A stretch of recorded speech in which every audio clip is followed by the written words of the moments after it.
Welcome, friends, to Reality Test. What is reality testing, you may ask? Well, it's something we all do every day, maybe with our loved ones over dinner, with coworkers at the water cooler, etc., when we check our subjective or personal emotions, thoughts, and so forth against objective or sort of more agreed upon fact-based reality. Although, because Dr. Ray and I, Dr. Kay, are social constructionists, we don't actually believe there's one true objective reality, but rather our own personal versions of it constructed in the context of relationships.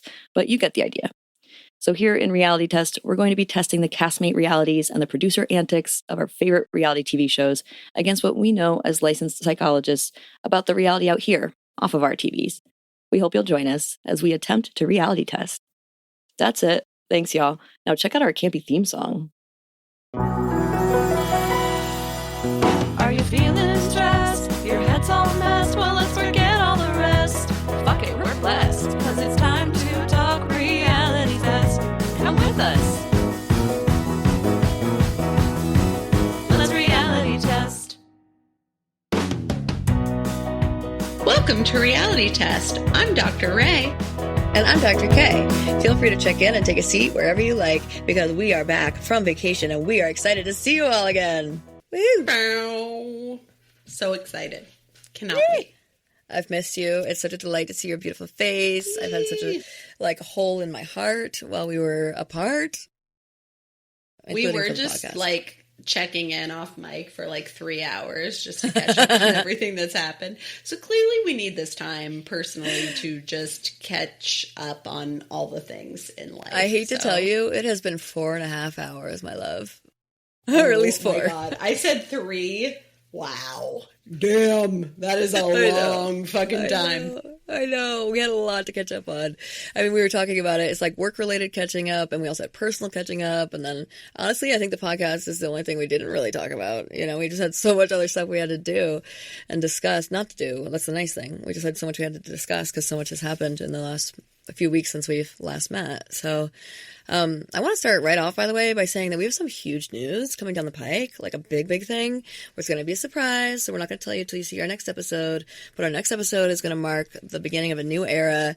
I will say today is also the beginning of a new era because we're starting a new season, essentially, with the fact that we took a break. But then we're going to start a new segment today as well, which we'll introduce in a second. But also, next episode, we're going to be having a very exciting new type of episode that will occasionally happen. It's not anything. I don't want to ruin anything, but I'm just so excited. It's huge. It's a huge deal. And it's something that anybody who's in the world of podcasts about reality TV will recognize as a huge deal. So very exciting. With that in mind, but by the way, also, we will finally address a little bit about Bachelor in Paradise as well next episode. I think we're actually going to do an awards episode technically, so it'll be one of many shows we talk about. But if you've been dying to go back to Bachelor Nation, don't worry. We will do a little bit of that again. We will. We're therapists, by the way, y'all. If you have not seen us before or heard from us before, we are both psychotherapists, doctors, clinical psychologists, counseling psychologists. We are also not your therapists unless you are one of our clients. And there are now a couple of hours between the two of us who are listening. Hello, both of our clients, our friends with whom we work there. But most of you, we're not your therapists, even though we think you're a delight. We are similarly not the therapists of the folks we're going to be talking about. So while we might have some clinical stuff we're thinking about or noodling on, we do not actually know that to be true about them. So we're not diagnosing them. We would need to know them for longer and have a formal relationship with them to have that kind of assessment. So we're just noodling on some stuff with you, looking at it together. I will also say that our new segment is very exciting. We do not have a name for it yet. So we're taking ideas. If anybody who wants to give us a shout out on social media platforms or send us an email at realitycheckpodding@gmail.com or see us on one of our social medias, let us know what you think. We need a name for it. So our new segment is going to be at the beginning of every episode where we both are going to take a few minutes each to share about a psychological study of some sort, psych science study that we think is relevant. It might not be directly related to the stuff we're talking about in that given episode, but in some way related to something we think our listeners, and something that we both think would be interesting. So something you might want to just know about the world and a study that has happened. We're going to try to have the citation for it. At least by citation, I really mean the name of the author and the year. So we'll try to include that as well so you can follow up on it. And I'm so dying to know what study did you want to start with, dear Dr. Ray? This is something that we've talked about off mic, but I have recently become interested in trad wives, which that is slang for traditional wives. Apparently, it's kind of a movement to return to kind of homemaking, traditional femininity, like, baking, stuff like that, which no problem with that. I think that the beauty of feminism is that we can all decide how we want to engage in our lives, what kind of roles we want to take on. Yes. And there is I think, lane of trad wifedom that is like being subversive and being traditionally feminine, which I don't knock that. There's also versions of it that I think are a bit more Republican, a bit more alt-right, a bit more gender essentialism-y, which is interesting. The reason that I think that this applies to what we're talking about today is because what I think we've said previously, what we've noticed about this Love Island season is that the men seem a bit more sexist, and there seems to be a lot more internalized sexism than what, I've seen in previous seasons. And I think maybe it's a natural swing. Like, I think politics swing, and perhaps now, youth want to be subversive, and being subversive used to be being liberal. And maybe right now being subversive is being a little bit conservative. So I think that's where we might be at. But anyway, I found a study that focuses on trad wifedom. I rotated it only because the tables were rotated. But this is by Sophia Sykes and Veronica Hopner. It is by the Journal of Contemporary Ethnography, and it came out in 2024. And this was looking at trad wives and right-wing social media influencers. Now, I will say that this did not... So I had this before. I think I lost it. Some of the biggest trad wife influencers, who I think I told you about, Kate, are not the people that were cited in this study. Trad wife influencers. Because I think the ones that are the most popular are actually less right-wing. Okay. Give me 1 second. There's one, it's like a farmer name. Most popular trad wife influencers. You've got Hannah Nealman, who is Ballerina Farm, and Nara Smith. And Hannah Nealman seems like traditional, like, basic white woman from the Midwest kind of vibes, who's like a homesteader. Nara Smith seems like she's talking in a very, like, matter-of-fact voice, and it's almost like she's doing a bit. It's kind of a different thing, but neither of them, I think, is overtly conservative, but maybe there's, like, hints of that. But anyway, what this study kind of talks about is, like, this whole trad wife movement. And this looked at, like, a netographic analysis designed to understand online cultures and communications for 36 trad wife social media influencers. And let me go interesting. I'll go down to the results. And I think what they found in these sort of right-wing trad wife influencers was kind of 4 themes. This was a qualitative study. And these were from, like, less regulated social media platforms. They found, like, a theme of heteronormativity, where, like, being heterosexual in some way was seen as an important part of being this traditional wife, being traditionally feminine, valuing homemaking and motherhood, and then for some valuing right-wing politics. So these were kind of... So it did show up as a theme. So I think these 4 sort of themes have become implemented in sort of the trad wife movement, and that's why a lot of people are like, what the fuck's going on here? And again, as a feminist, I'm like, if you want to be a traditional housewife and that's your lane, that's amazing. I think where I maybe splinter off personally is the right-wing politics piece. But it sounds like that kind of is entrenched in what that movement is about. And it seems like that is maybe what is now considered subversive. And maybe perhaps this is endemic of what is going on in Love Island, where we saw a lot of sexism this season that I think was not as prevalent or obvious in last season, for example. Mm-hmm. But anyway, that's my babble. And I love it. That was not a bubble. It was very clear. And I think it's really interesting because you and I had talked about this off mic a while ago when I was at your house the last time for recording, when I was recording at your house the last time, when I was leaving, that sort of like, even if it's not explicitly right-wing, just by nature of the fact that like traditional gender roles are embedded in conservative right-wing politics, like literally they want to get women out of the workplace and into the home to have more babies, you know, is like, oh my gosh, they want to stop abortions. They want babies. They want women to have babies so that they will have to leave the workplace so that women will just be in the home. Because that is embedded in right-wing politics, it's hard not to see trad wives as inherently, accidentally or not, promoting right-wing politics and conservatism. I absolutely agree. And again, as feminists, like if people want to be traditional housewives, that is amazing.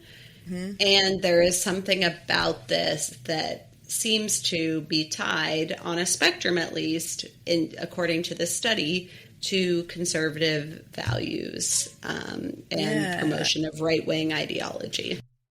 Yeah, I was interested that you did find that was a theme in them. Like, I mean, again, like it kind of does, of course it was, like inherently it makes sense it would be, but I was glad to hear that is something they found in the study as well. Okay. And you said this is a study from 2024? Yes, correct. So not that long ago. And it will be interesting to see how this continues to evolve because I think this is something's percolating in the universe and I want to continue to explore and understand it. Interesting. I like that. This could end up in your research as well. That could be cool. Who knows? Hey, just might. Yeah. I like it. Okay, awesome. Thank you so much for your study today. It's amazing. And my study, that's the other thing we can start to come to think about is like what language we're going to use as we talk about our studies. Like, you know, if we have a title for it, we could be like, thank you for your insert title here. Ooh, I love it. I'm excited. Okay, new norming to be had. So my study is from 2007. It's old school, which is not actually old school at all, but one could imagine slightly older, definitely not 2024. This is a study done at Harvard by Alia Crum, so C-R-U-M. And she had told, there was a study with housekeepers, okay, a number of housekeepers, and she told half of them that the work that they do throughout the day was considered good exercise and even exceeded the Surgeon General's recommendations. So just 15 minutes alone of putting a bed together burns 40 calories, vacuuming in 15 minutes burns 50 calories, and wiping down a mirror would burn 60 calories. So she told half of them, 15 minutes, big deal, you're doing great, exercise. She told the other half of the housekeepers that they were just doing work, right? Like, so she named them just work, which is what they believed they were doing. So obviously, then 4 weeks later, this is 1 month later, the women who had been told what you're doing is good exercise had their bodies and their physiology had changed. Just 4 weeks later, they had decreased weight, decreased blood pressure, and decreased body fat. Even though they're all doing the same exact amount of work, both sides. But those who have been told you what you're doing is good exercise, lost weight, lost blood pressure, in a negative way, had reduced blood pressure in a good way, and had reduced body fat. So basically, the point here is this kind of realistic optimism, this idea like of relabeling what you are doing in this sort of, optimistic way or something, even though it's realistic, has real physical effects on their bodies. And so what I wanted to share that study, the reason I wanted to share that study is it really speaks to the power of cognition and the power of labeling. So like how we describe something or label it, even just simply labeling it as exercise, not work, can physically change your body. This is a huge deal. It's a huge deal. And this is one of many, many, many, many, many studies like that. Another sort of like way of thinking about this is psychoneuroimmunology. There's a whole field that looks at the intersection of our thinking, so like our cognition, our thinking, our relationships, our immune system, and also our, which is like the immunology parts, our immune system, and then also our brain functioning. So like those three things put together really are, and four if you can consider relationships, because relationships intersect with all of those things really do affect each other. And that's why all those studies came out about the fact that like we can give ourselves a cold or whatever, like we can make ourselves sick if we're stressed because our immune system is directly related. So I'm probably going to use our study corner, our research corner here, our research segment to talk about a lot of different studies like this because I find them really fascinating, but also they directly relate to how we treat ourselves and how we treat others. So how I talk about myself and to myself about myself, how I talk about myself to other people, how people talk about me to me affects my literal well-being and physical health. I will die sooner if I'm around people who treat me poorly and talk poorly about me. So, and same thing also if I talk about myself that way. So I think that is a really important lesson to learn for a lot of these folks in these reality TV shows, because this idea that like sticks and stones may break my bones, but words will never hurt you. I almost just said the version from NBC from The More You Know. Sticks and stones may break your bones, but words really can hurt you. The more you know. The more you know too. So that's exactly right. That little segment PSA on NBC was dead right. Words really can hurt you, and not just hurt you emotionally, but physically and for life. So, I really want to encourage also all of the fans of the reality TV shows to think about that too. So the times that you're writing little comments on these folks, social media, that's actually like physically hurting them, and that can lead to their earlier death. Like, and I almost don't want people to know that, because I think some of the young boys who are doing those kinds of comments almost want that, right? Like they're almost like looking for having that kind of effect on people, which is sad. But I do think that it's important to know that really the words we use to treat each other are important. Frankly, those young boys, typically young adolescent boys who are saying that to reality TV stars to like kill themselves or whatever, like you're ugly, whatever, those folks are probably also saying those words to themselves. And so really it is the same thing for themselves as well. Like you are also leading to your own faster demise through how you talk to them and how you talk to yourself. So just a reminder to be good to ourselves and use strong positive language for ourselves and others. I think that people like make fun of this idea of like self-talk. So like if I'm telling myself like you look pretty today versus like what we're used to saying or what we think we're supposed to say as young women, right? Like we're trained to be like, oh, I look ugly, or I look fat, or I look da-da-da-da-da. That kind of self-talk is super damaging. And so even though it might feel goofy to be like, oh, look at you, girl, you look hot today, even though it might feel goofy, that's amazing. It's so important. And like the more we can do it, the healthier it is for us. So I think to anyone who's hearing this and is saying like, I feel stupid when I say things like that to myself, give it time, practice it over time. The more you give yourself some self-compassionate self-love, self-talk, the more it'll start to feel normal.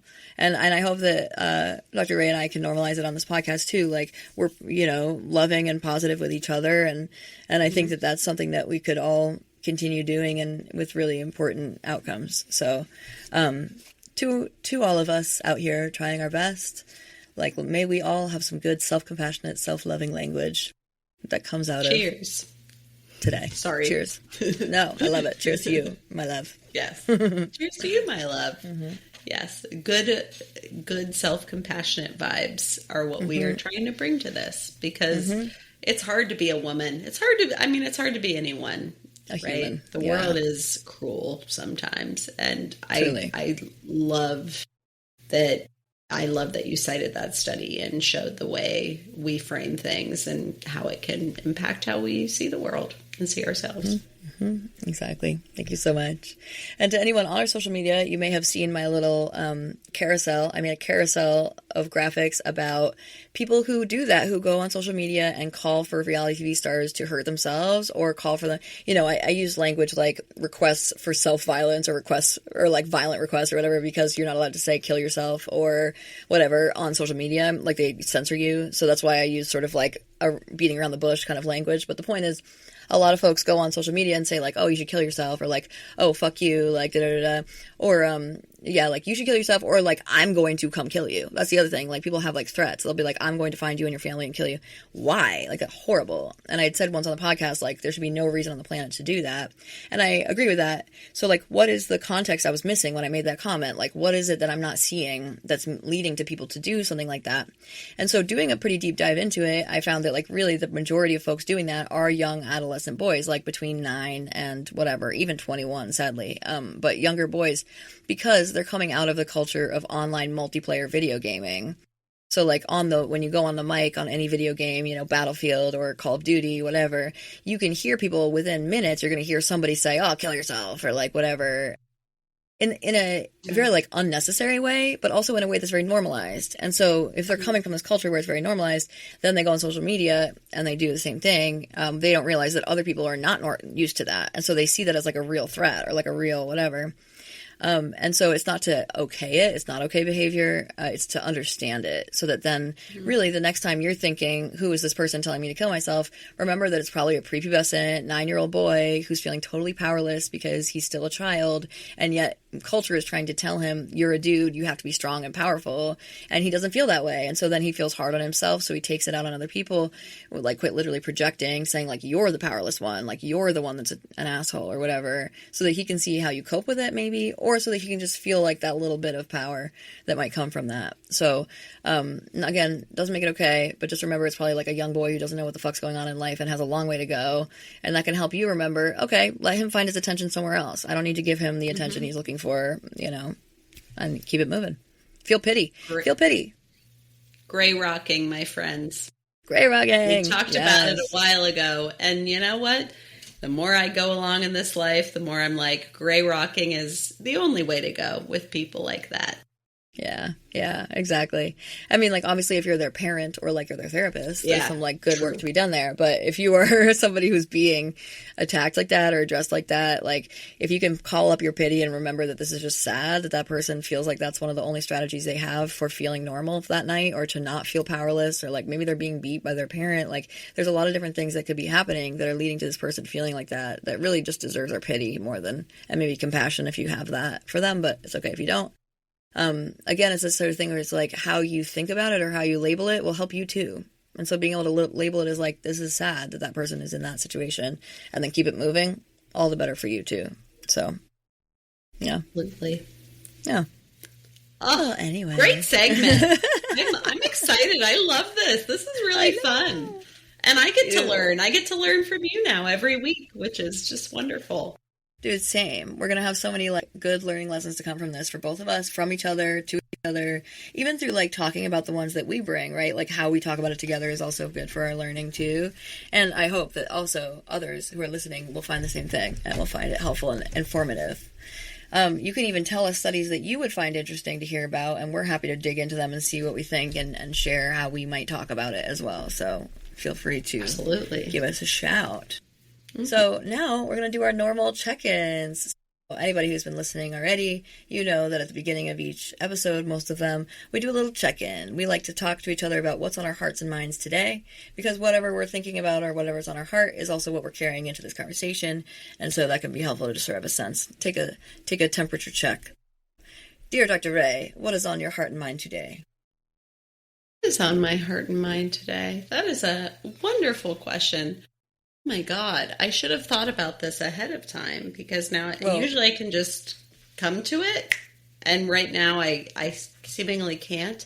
You know what? Because we spent 4 hours talking We spent 4 hours talking about the heart and the mind. I guess I'm grateful for catch-ups with a good pal who I care about deeply, who I can be like, this is what the fuck happened. And I'm talking about Dr. Kay, by the way. Aww. And I actually didn't know like, that. That's so sweet. Yeah. Oh my God. I totally was. See, I'm so I get a little awkward. I'm an Aquarius. But it was a needed catch up, because a lot has gone down personally. And so we needed to talk about it, you know, APA, family vacations, a lot has gone on. And so we just needed to have a nice catch up, and I'm very grateful that we did. So yeah, that's what's on my heart and mind. Oh Makes me want to cry. Yeah, Dr. Ray and I talk about this. Like, I'm the mushy, smushy one. I'm super mushy, smushy. And Dr. Ray is getting there. I've totally put a bug in her ear and gotten her there. She's getting there hard. I love it. But yeah, exactly. I'm with you 100%. Like, we had so much go down, but then also, like, we have this really beautiful gift of the podcast where every week we have a built-in time to just debrief with each other first before we get on mic, and then also, like, we have also the built-in time of the podcast itself when we're recording, when we're also, like, connecting with each other and connecting with you all. Honestly, like, even though y'all are faceless, we do not know you, most of you, at all. Something about, like, the closeness that can come from us talking to you about things that are close to our heart feels like we know you anyway, even though we, of course, do not, and we don't even know what you look like, we don't know what you sound like, or, you know, anything about you. In fact, it still is something where this space that we've co-created together, y'all included, you listeners included, has become really meaningful, and it was weird not having it. It truly was. So, I totally agree. Like, my heart and mind also is on the 4 hours of gosh darn needed time of checking in and getting close with you again and feeling the, like, warmth of our dynamic together. Much needed. And then on top of that, also, I'll add that I know is true for both of us, that the additional check-in with you all, too, is on my heart as mind as well. So happy to be here, friends. So happy to be here. Yeah, so happy to be back and doing the thing that we really enjoy to do. But what is on your heart and mind this week? I totally just did it. I'm with you. I think it's the 4 hours of check-in and the time with the audience that's coming up now. So, yeah, it's sort of a joint one. We'll have a combined one today. Yeah. Oh, I love that. Yeah, I love it. Okay, fabulous. So now, yeah, go ahead. I was going to say, now I feel awkward, so we need to quickly move on. I was going to do that for you. I was on it for you. Thank you so much. Yeah. I was coming in, swooping in hard. I was like, now we're going to Love Island. Woof. Big swoop. By the way, we haven't actually, like, just about social media, not social media at all, about reality TV just for a quick second, too. We haven't talked about the fact that Perfect Match came back, too. I haven't watched it. Have you watched it? I did. I totally watched it. I actually loved it. Wait, is Huda on it, or why is she contractually bound by Netflix? No. What's going on there? I have an answer when we get to that. Yeah, I'm excited. Hilarious. I've heard like people make fun of her for saying that, and I think it's warranted because it's fucking hilarious. Like, what are we talking about here? No, it's so fantastic. Weird. It was fantastic. It was a fantastic moment.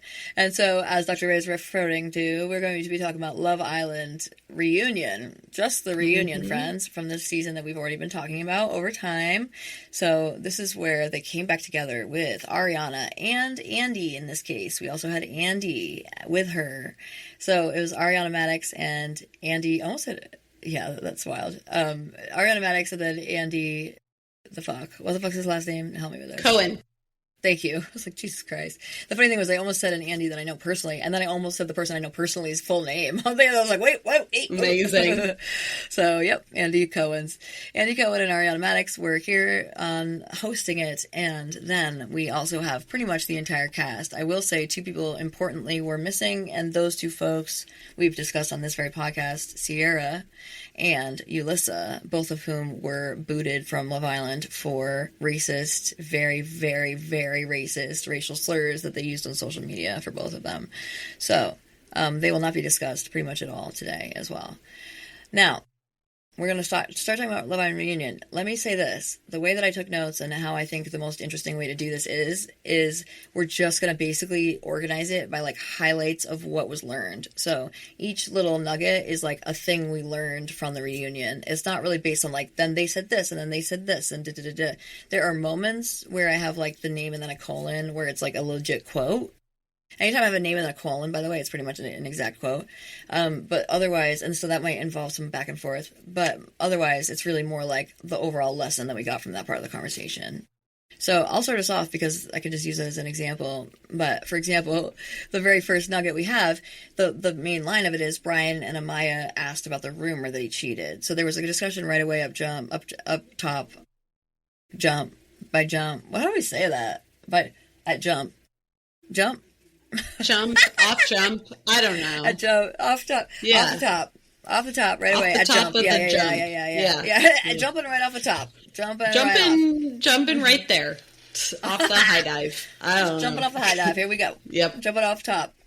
I love it. at Jump, off the top, we have Brian and Amaya being asked by Andy about the fact there was a rumor that he cheated, which frankly I hadn't even heard, if I'm honest. Had you heard of that rumor? Neither. I was confused. Go on, please. Sorry. No. I was asking you because I was also confused. I was like, what is happening? So he was asked about it, and Amaya, like, very importantly said, like, you know, I did some digging into it, and I wouldn't be here with him, showing up with him to the reunion if I didn't feel satisfied with what was found, if I didn't feel good about the outcome of it. Basically, the rumor was that he cheated, but the behavior that he actually did that was inappropriate was that he had been passing around shots at a club. So to me, that's like, did he, like, pour a bottle into her mouth? Did he, like, you know, give this one girl 2 shots? Or, you know, like, I think there's probably something else that's, like, a little funky. But basically, he had a lapse of judgment, which was passing around shots at a club. Chris, who had been there, yeah, right, like, quotes. Chris, who had been there, who's Brian's bro, like, good friend, said that Brian did not cheat that night.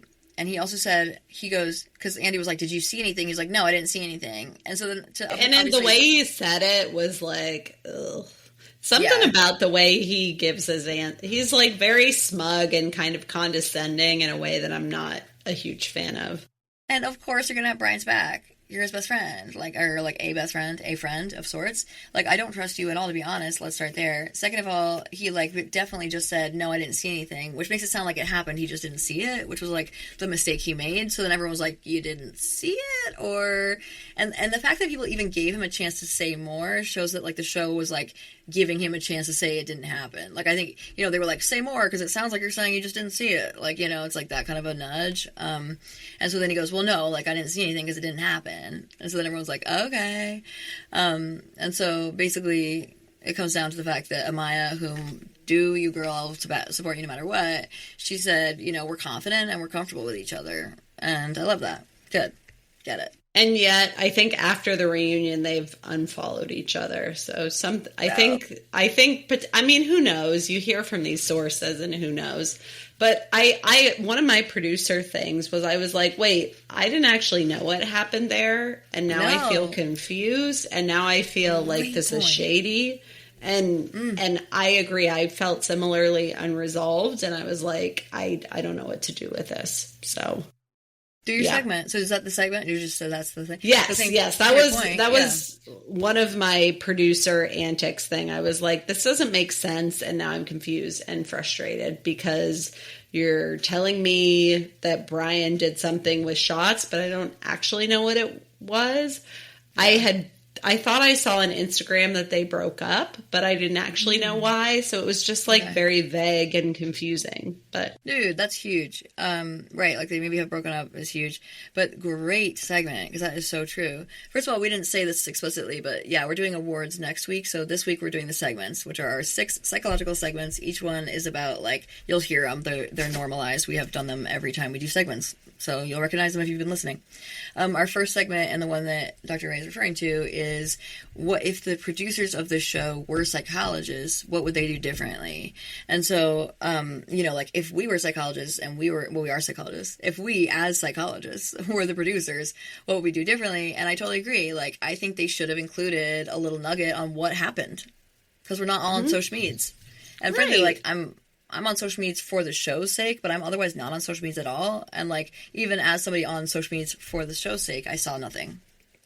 And I'm on these sorts of social media because we do this podcast. Before this, I loved reality TV, but I was so not in this world, if that makes sense. Of course. If I were not doing this podcast, I would not be so tuned into the social media about reality TV. Like, I think I've gotten more into that world because of what we do as a part of our work, if you will. So now I'm kind of tuned into what they're saying online.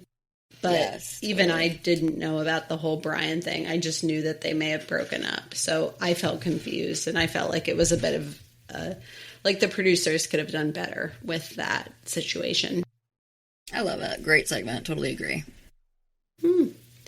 So is it my turn? Yes. Now with you do the next Pepe? couple.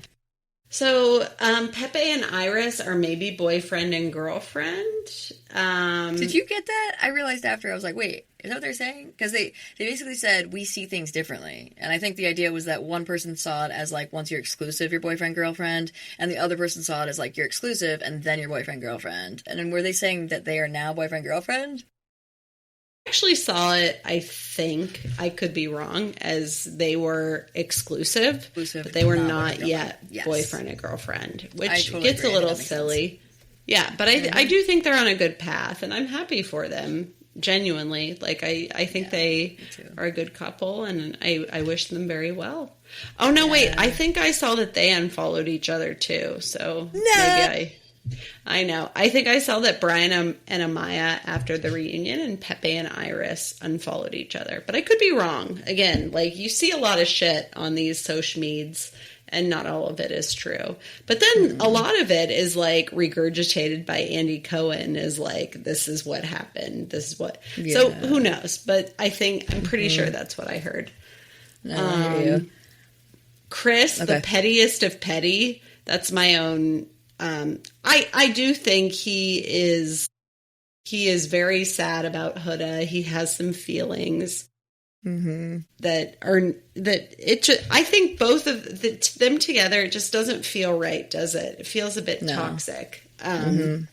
Truly. But Chris very kindly and generously, that's sarcasm, said his mom is happy with how things turned out with Huda. Lovely. Huda said we just aren't a good match. Huda didn't agree with the hate he was getting. Good. You should probably stand on more black people, getting hate in your wake.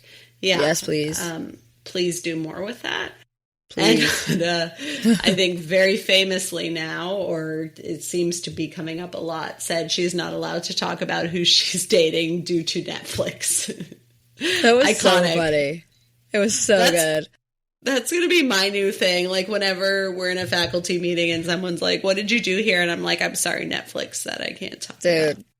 Netflix was like, nah. So now I'm not gonna. No, that was incredible. I also loved my, like, maybe semi-half favorite thing was when Andy was like, did they hear that we were the #1 streaming show? Yes. That felt like him backing Ariana, too. I loved it. She's one of his, like, not minions, but he produced her up to, it felt like a full circle moment.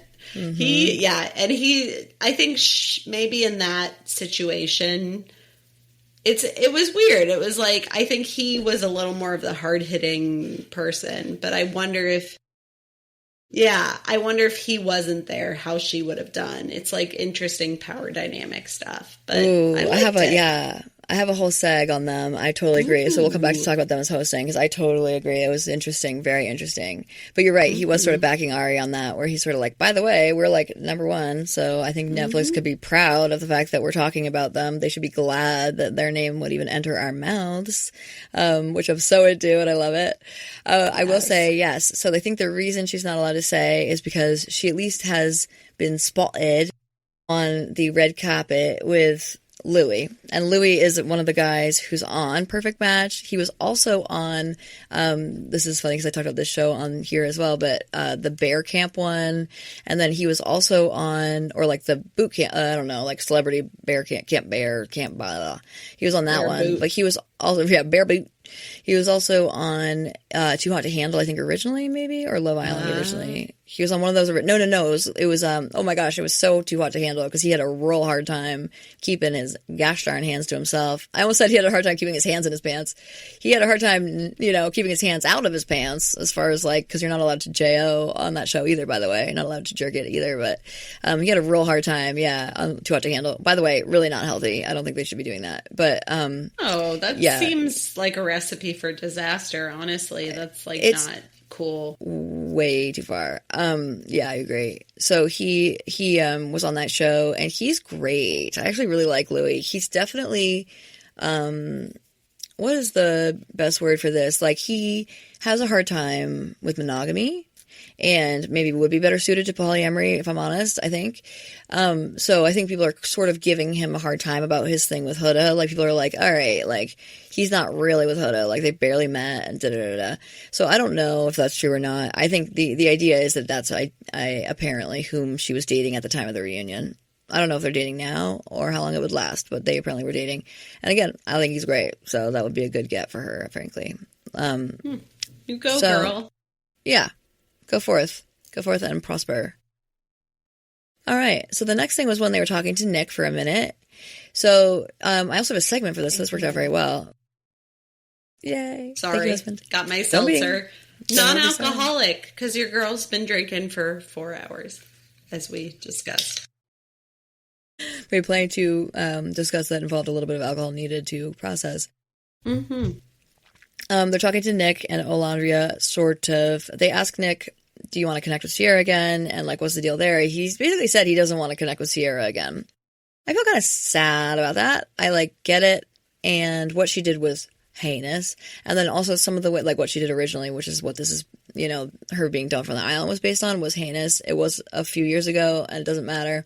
That does not matter. It was heinous. However, I would also say that some of how she's reacted in the media and social media to, like, what happened with him and Olandria was also kind of gross. Like, I didn't love her reactions. Mm-hmm. I don't love how she's been handling it. She's like, for someone who was into your best friend the whole time. I mean, I get what she's saying, because, like, everyone's saying, like, look, they were always into each other. Look at all these data points. But I don't think it was like that. I think he really liked Sierra. So that was sad. I think it also kind of was, like, going for Olandria, which is also sad. Anyway. Point being, but I also feel a little bit bad that he's like, I just don't even want to see her again. She's gross, kind of thing. So I don't know. I felt like, meh. I mean, meh is not at all how I just sounded. I sounded passionate about it, but I think my only thing is, like, I don't know if I would have said that necessarily if I were Nick. I think I also get where he's coming from.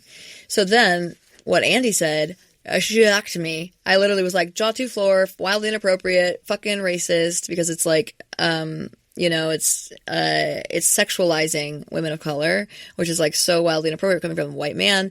But he very inappropriately asked if it was worth it to wait for sex with Nick, essentially. Yeah. Right. He was like, was it worth the wait? Oh, it was so awkward. Olandria looked at him like, what? Like, she just looked, like, shocked. And I also was like, what? Like, what the fuck, Andy? Like, get out of here. So my first segment is also the producer one. If producers of this show were psychologists, or if we as psychologists were the producers, never on the planet would Andy have asked that question. That was so racist, so inappropriate, so gross. Like, I just couldn't even believe he asked her that. And again, right, like, sexualizing a woman of color to her face on TV.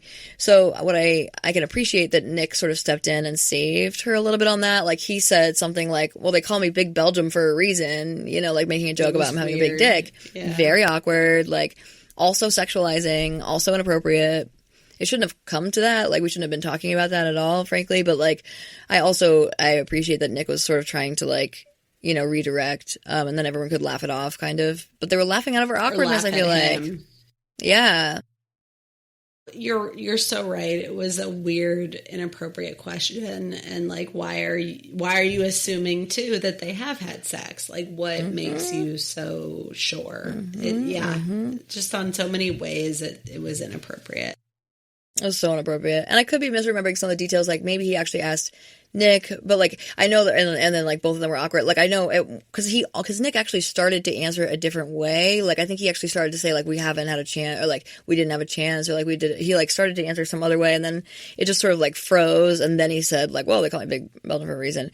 I think so. It might be missing the details a little bit, but I do know involved in it, it was implying that Olandria, as a sexual object, was objectifying her, like, had to wait, or Nick had to wait, or whatever. And so, just gross, real gross. I say no to that. Goodbye. None canceled, in my opinion, that whole comment. Didn't like it.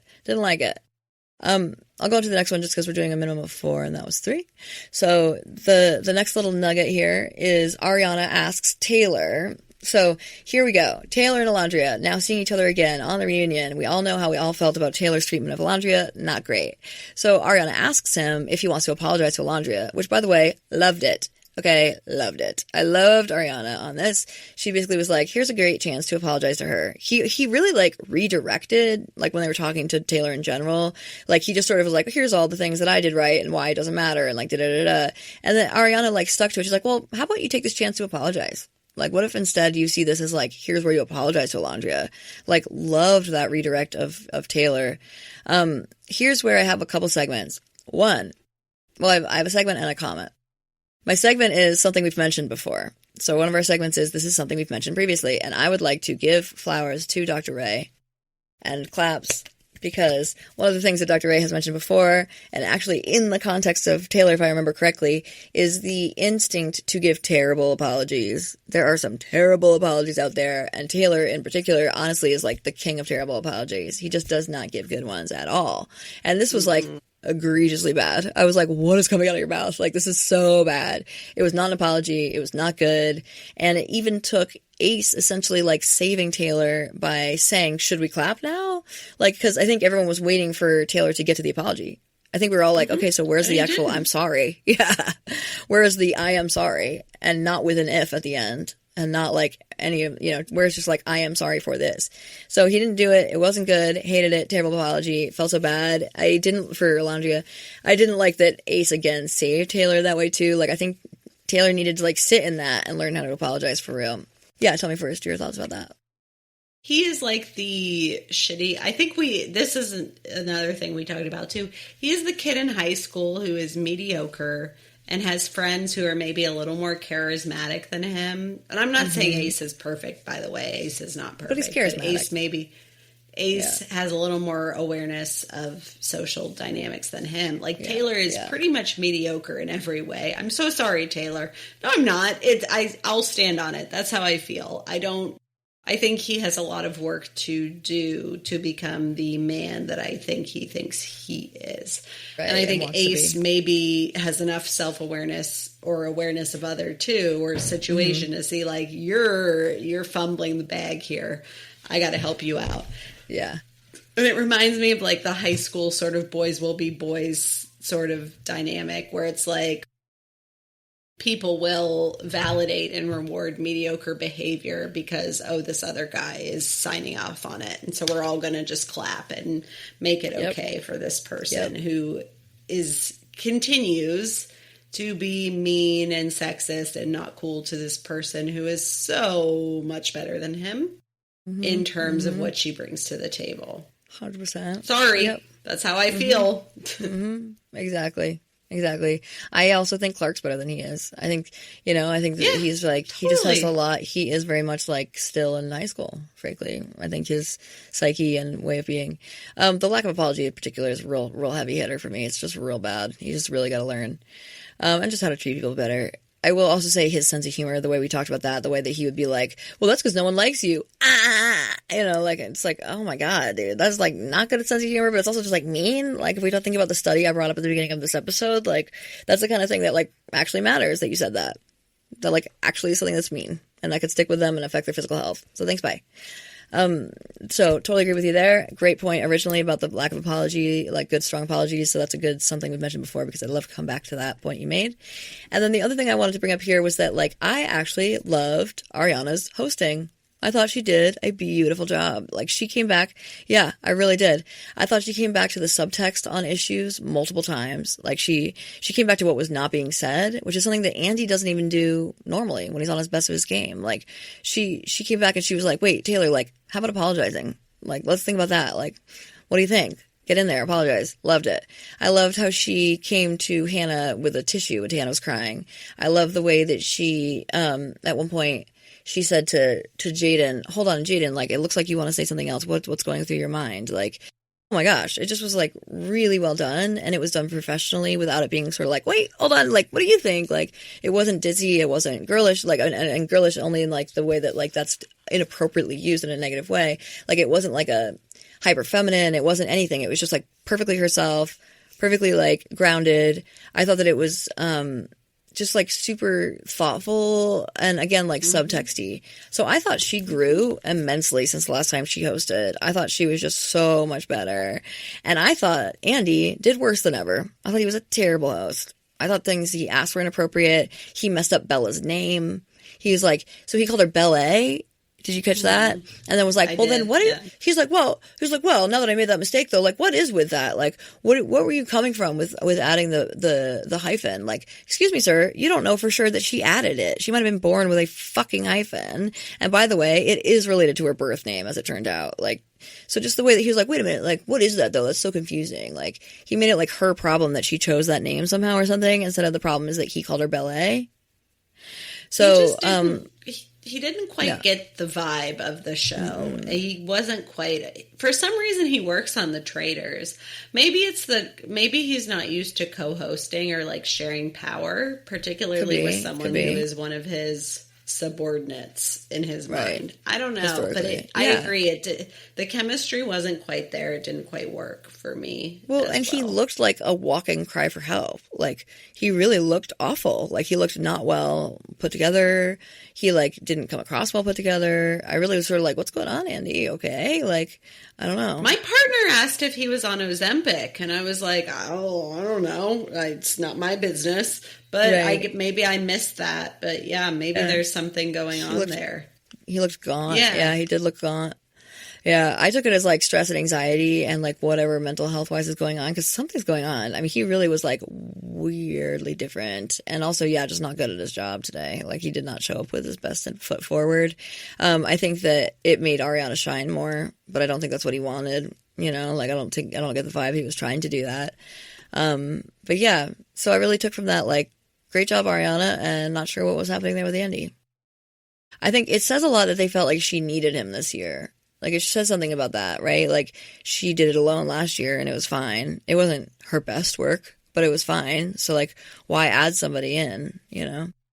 Maybe it was, like, the Peacock effect, where, like, it worked really well with the traitors, and having him was, like, a fun addition. Yeah. But, yeah, I agree. Something about it. Because Alan Cumming is so a vibe that maybe isn't, like, a reunion sort of vibe. So I think it makes more sense as a distinction. Yes. But maybe, like, him and Ariana, because of the ways and like the power dynamics at play, it doesn't quite work as well. Yeah. And also, like, she also grew and was much better. So, like, kind of didn't need him, I think, too. And he was a part of the, like, he was not always so kind to her on reunions and didn't necessarily paint her in the best light at all times, and was kind of a boys will be boys person with Tom Sandoval. So I think you can't help but remember that in some way. But I think she did her best, and she was, you know, she's come into her power. So it's complicated. Yeah. I liked it, though. I liked her. She did great. You go, girl. We love you, Ariana. Sure do. Am I up? Shit, where am I? You are. I lost it. So we're right here. Let me highlight. Oh, thank you so much. So then you would do this. Shelley and Ace are still exclusive, and he's cooking up a way to ask her to be his girlfriend.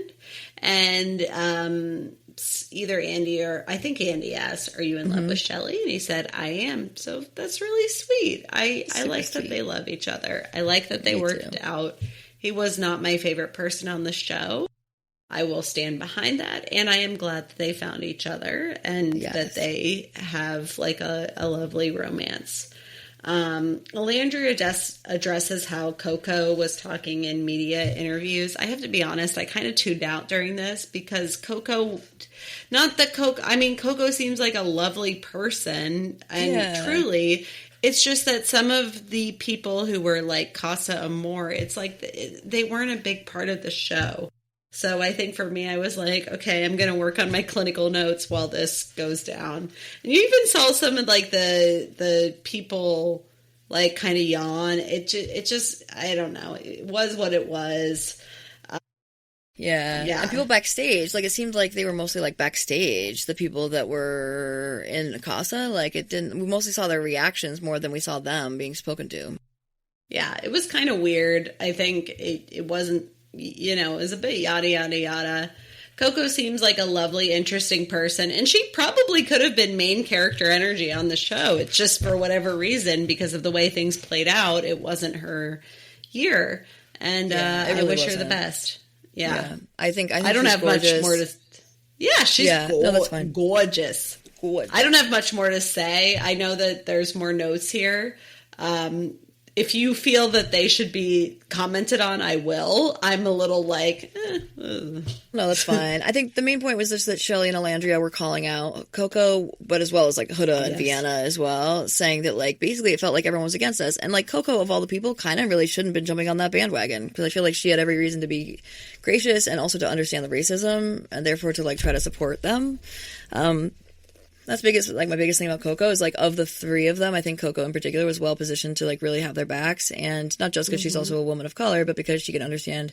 Well, that's because she's a woman of color that she can understand, but basically like not just to have solidarity, but because she can understand what it's like for them. And so I think it was a bummer to hear that she didn't. I think some of how they took what she said, I wasn't sure. Like I was like, because I wasn't tuned out, so I was like listening. I really liked Coco, so I was like interested to see how that went down. I didn't think she looked great at the beginning. I think she looks great all the time. She's gorgeous, but she didn't look like herself really. I just sort of was like, I didn't even really recognize her in some ways. But she definitely didn't sound like herself either. I don't know. I felt like there was a little bit left wanting in terms of how she was on, if you will, like live TV. And it wasn't live, but just how she was in this versus on the show itself. But I will say in terms of the content area that I agree with Shelley and Alandria that like they really needed to not feel like the whole villa was against them. Like that is fucked up. Like what a feeling. That's terrible.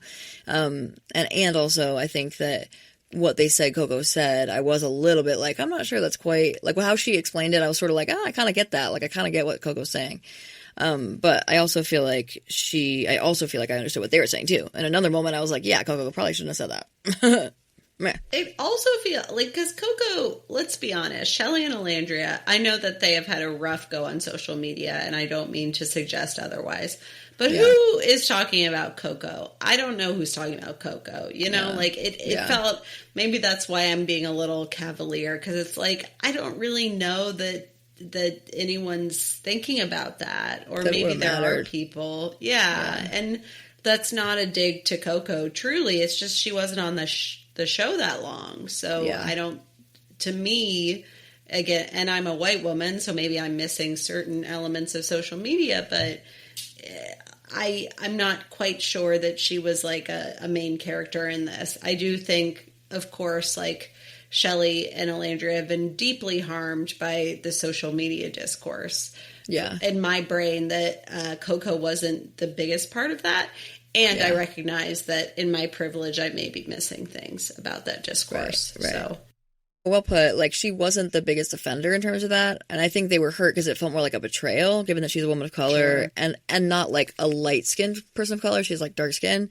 That felt like a particular betrayal, I think. Or they would hope that she, of all people, should understand that. And she kind of said that. She was like, you know, like, I would never want to down you guys. I think you're both great. Like, you know, I get it. I'm so sorry kind of thing. So I think she did a good job responding in that way, because that's so true. Like, she really does care about them, and she would try to back them. I think, to your point, exactly. You know what I think she should do? She should be like Rob. Like, you know how Rob, when he was on Love Island US, the first time, he was in Casa Amor, and it was like a weird, like, went down in flames kind of a thing, very quick. And then he came back and, like, rocked the season, as far as he's concerned. I wasn't a huge fan, but he rocked the season. I feel like that could be Coco. Yeah. I feel like she just has main character energy, and it just wasn't her time. So, it could easily be her time next season. And, I agree. Bring her back. I could not agree more. Yeah, bring her back. Right? Give her another chance. Yeah, of everyone who wasn't, and I would say, like, maybe the same thing with the guy that was also interested in Sierra. Like, he was good too, but he's not Coco. Like, Coco was like the show. Bring back Coco. Yeah, she just had. I was like, oh my god, she's like gorgeous, funny, charismatic. Like, she obviously should be on the show. Yeah. It's just that her and Ace are not meant to be at this juncture, because Ace and Shelley are off to the races. Locked in, exactly. Yes. Yeah, Coco is vulnerable. She's emotionally mature. She's like really great. I really agree. So just a note to you, Peacock, bring us back some Coco for full cast member status next year. Thank you. So then, like, we have this thing that was happening between Zach, and he was on Zoom calling everyone a guest from England with his British accent. he was calling in, and he was basically accusing in the media Brian, who's Amaya's honey, of being all about the game. And he said like, oh, he's all about the game. And then Brian was like, dude, funny coming from you, because you were the one who used to want to dissect the games. And I was the one who said, try to just be in the moment. So, ironic. Sounds like that's full of shit. I have to say, I thought Brian wasn't like that. So that was interesting. Do I think that Brian was probably encouraged to go with Amaya because she was so popular? I absolutely do. Do I think by producers Zach, or by buddies or by whom? Or by himself? By producers, yes. Yeah, totally. Yeah. Do I think that Zach was disgusting in the way that he flip-flopped? Yes. I think there are two different things. I think that Brian probably was encouraged to pursue Amaya given the potential plotline rom-com vibes of that dynamic. Absolutely. Yep. I think the way that Zach went about his behavior was so obvious and so gross that it's not even like it's not subtle or gray. It's just so black and white, and I don't find it interesting. No. I love that. Enough said. I love it. I'm shady for that tonight. reason. We'll keep it moving. Yeah, I love it. Get some shade out here. I love it. I'm for that reason, shady. we'll keep it moving. So then Jaden was asked about Austin, which is also some shade. Loved it. Jaden got in there, gave it some shade about Austin. I was so here for it. You know I'm not a fan of Austin's. So Jaden says, they asked Jaden, like, what happened between you and Austin? She's like, Austin, want to take that one? He's like, no, you can. Like, basically insists that she does. No. He does try to give it a start and, like, just butchers it. He's like, well, I think we're friends and she's great and we're all doing our own thing. And Jaden was like, no. Actually, what happened was a total lack of respect and transparency. She's like, basically... so she sort of says that, and it's sort of like kept at like a summative level. And then this was one of the moments where Ariana like killed it, because she goes, Jaden, I like feel like you're like trying to say something more. Like, is there more you want to say? Because she noticed Jaden's face was like sort of like, so she's like, Jaden, tell us what's going on. So Jaden said, well, I told him like, of course we're going to date other people. We were just sort of like quote unquote dating while on Love Island. We weren't like together. So if there's other people you want to fuck with or whatever, that's fine. Just tell me. So I'm not out here looking like an idiot for not doing the same. Like, tell me if you're going to do that. No, I want to make it work. Like, and so she didn't get with anyone else. And then it turned out he'd been sleeping with other people.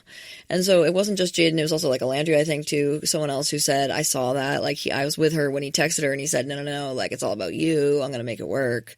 And he's like, well, I didn't say that I wasn't going to sleep with other people. Like, well, come on, Austin. That's not the point at all. Like, you're not hearing it. And so then Ariana, again, with like queen energy, this is one of the times she stepped in and she's like, right, Austin, what she's saying is, that's fine, but you needed to tell her that. Like, you needed to say outright, I'm going to sleep with other people.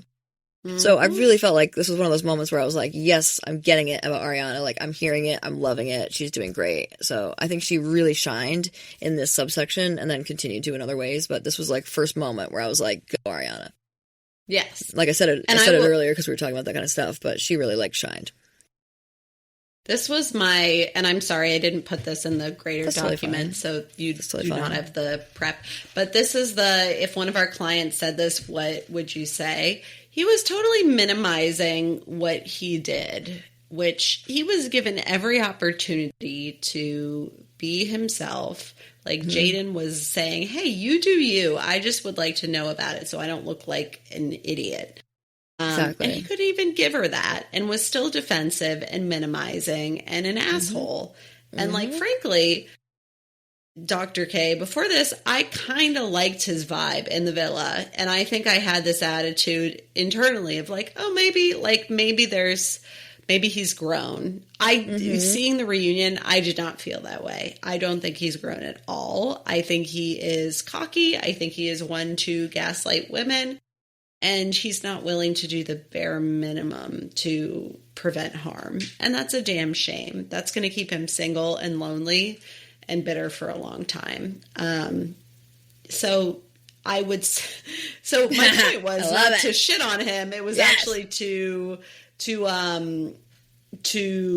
talk about it with him in therapy, because I think he likes to position himself as this nice, chill guy, right? Or that's the vibe he gave off on the show, but I did not see that in the reunion. And what I saw was, an unwillingness to admit that maybe he had fucked up a little bit.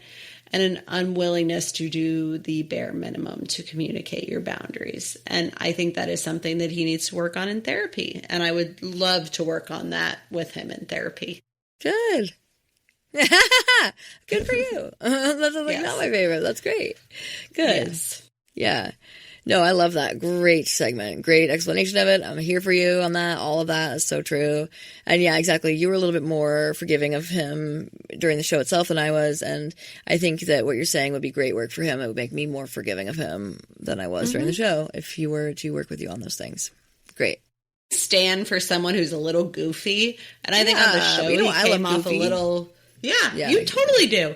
He came off very goofy. On the reunion, he came off on drugs, maybe? I don't know. Exactly. Or maybe he just has more severe ADHD than I ever knew about, but he was really zoning out. I'm like, something's not right with you, my friend. Heavy. Yeah. It was weird. Heavy. Yeah. I was wondering what you were going to say, because exactly that. It did look like he was stoned. Like he was either stoned on Quaaludes or just like you said, zoned out because of ADHD, whatever it was. Something was bringing him somewhere else because he was not there. He didn't act like himself. He didn't look like himself. He didn't sit like himself. And he also didn't respond like himself. It was just very bizarre. Yeah. So I hope he's okay. And there's no excuse for the behavior of making Jaden feel like any sort of way that she was in the wrong, because she wasn't. Yeah. She really, really, really gave you a lot of room to do whatever the fuck you want. So truly. You just had to respond to a text message. That's pretty easy. That's most men's fantasy. Yes. Like most men's fantasy for that situation. What a lucky guy, and he couldn't even fucking do that. So Yep. Okay, so now you are here. Where am I? Oh shit! Sorry, I went back to the segments. Fine. I know. Don't worry. So Shelley addresses Huda re Chris. So Shelley says she wishes Huda had been more clear.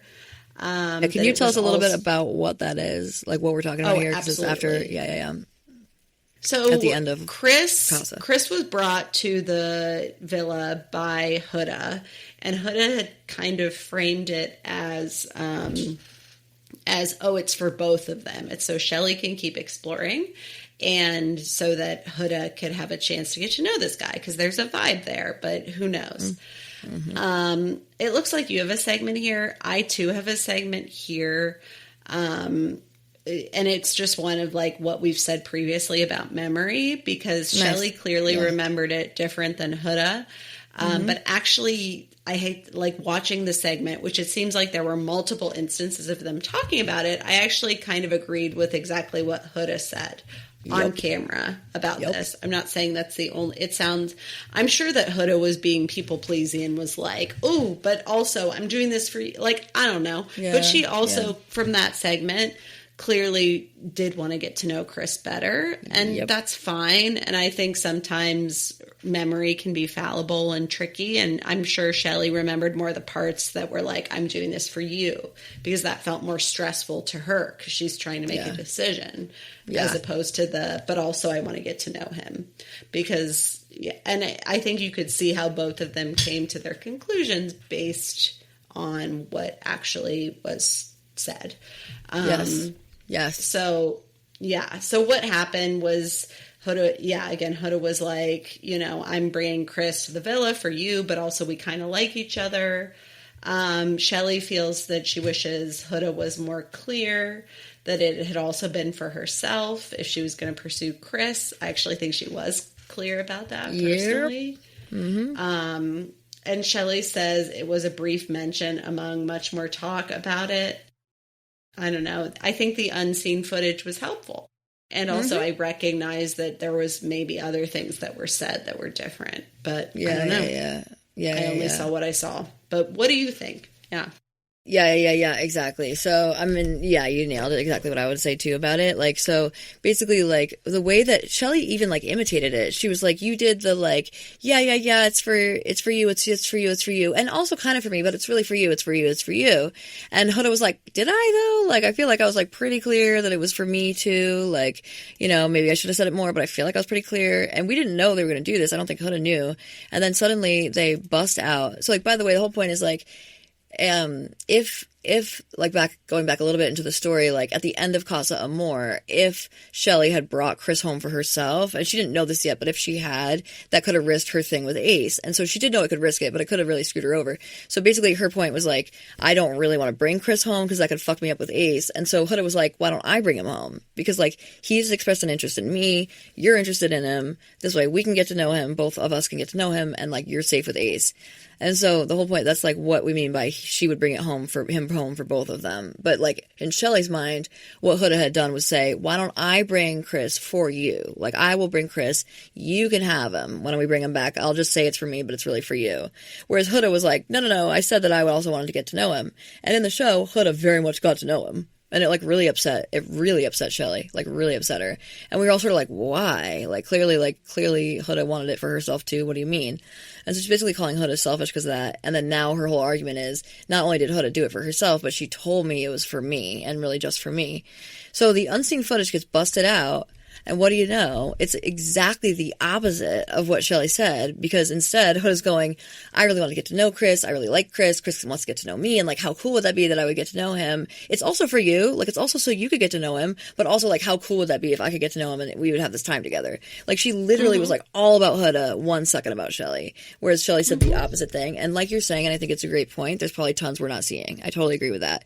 But just that segment alone is a huge deal. It means that Huda brought it up a lot. And so like Shelley was very, very much self-serving in the way she remembered it, which is a great point about bringing up memory. I think in particular, like, of course, Huda also brought up Shelley because she's trying to sell it. She's trying to sell it to Shelley. And so she's like, it's also for you, you know, like hoping that she can sell it to her.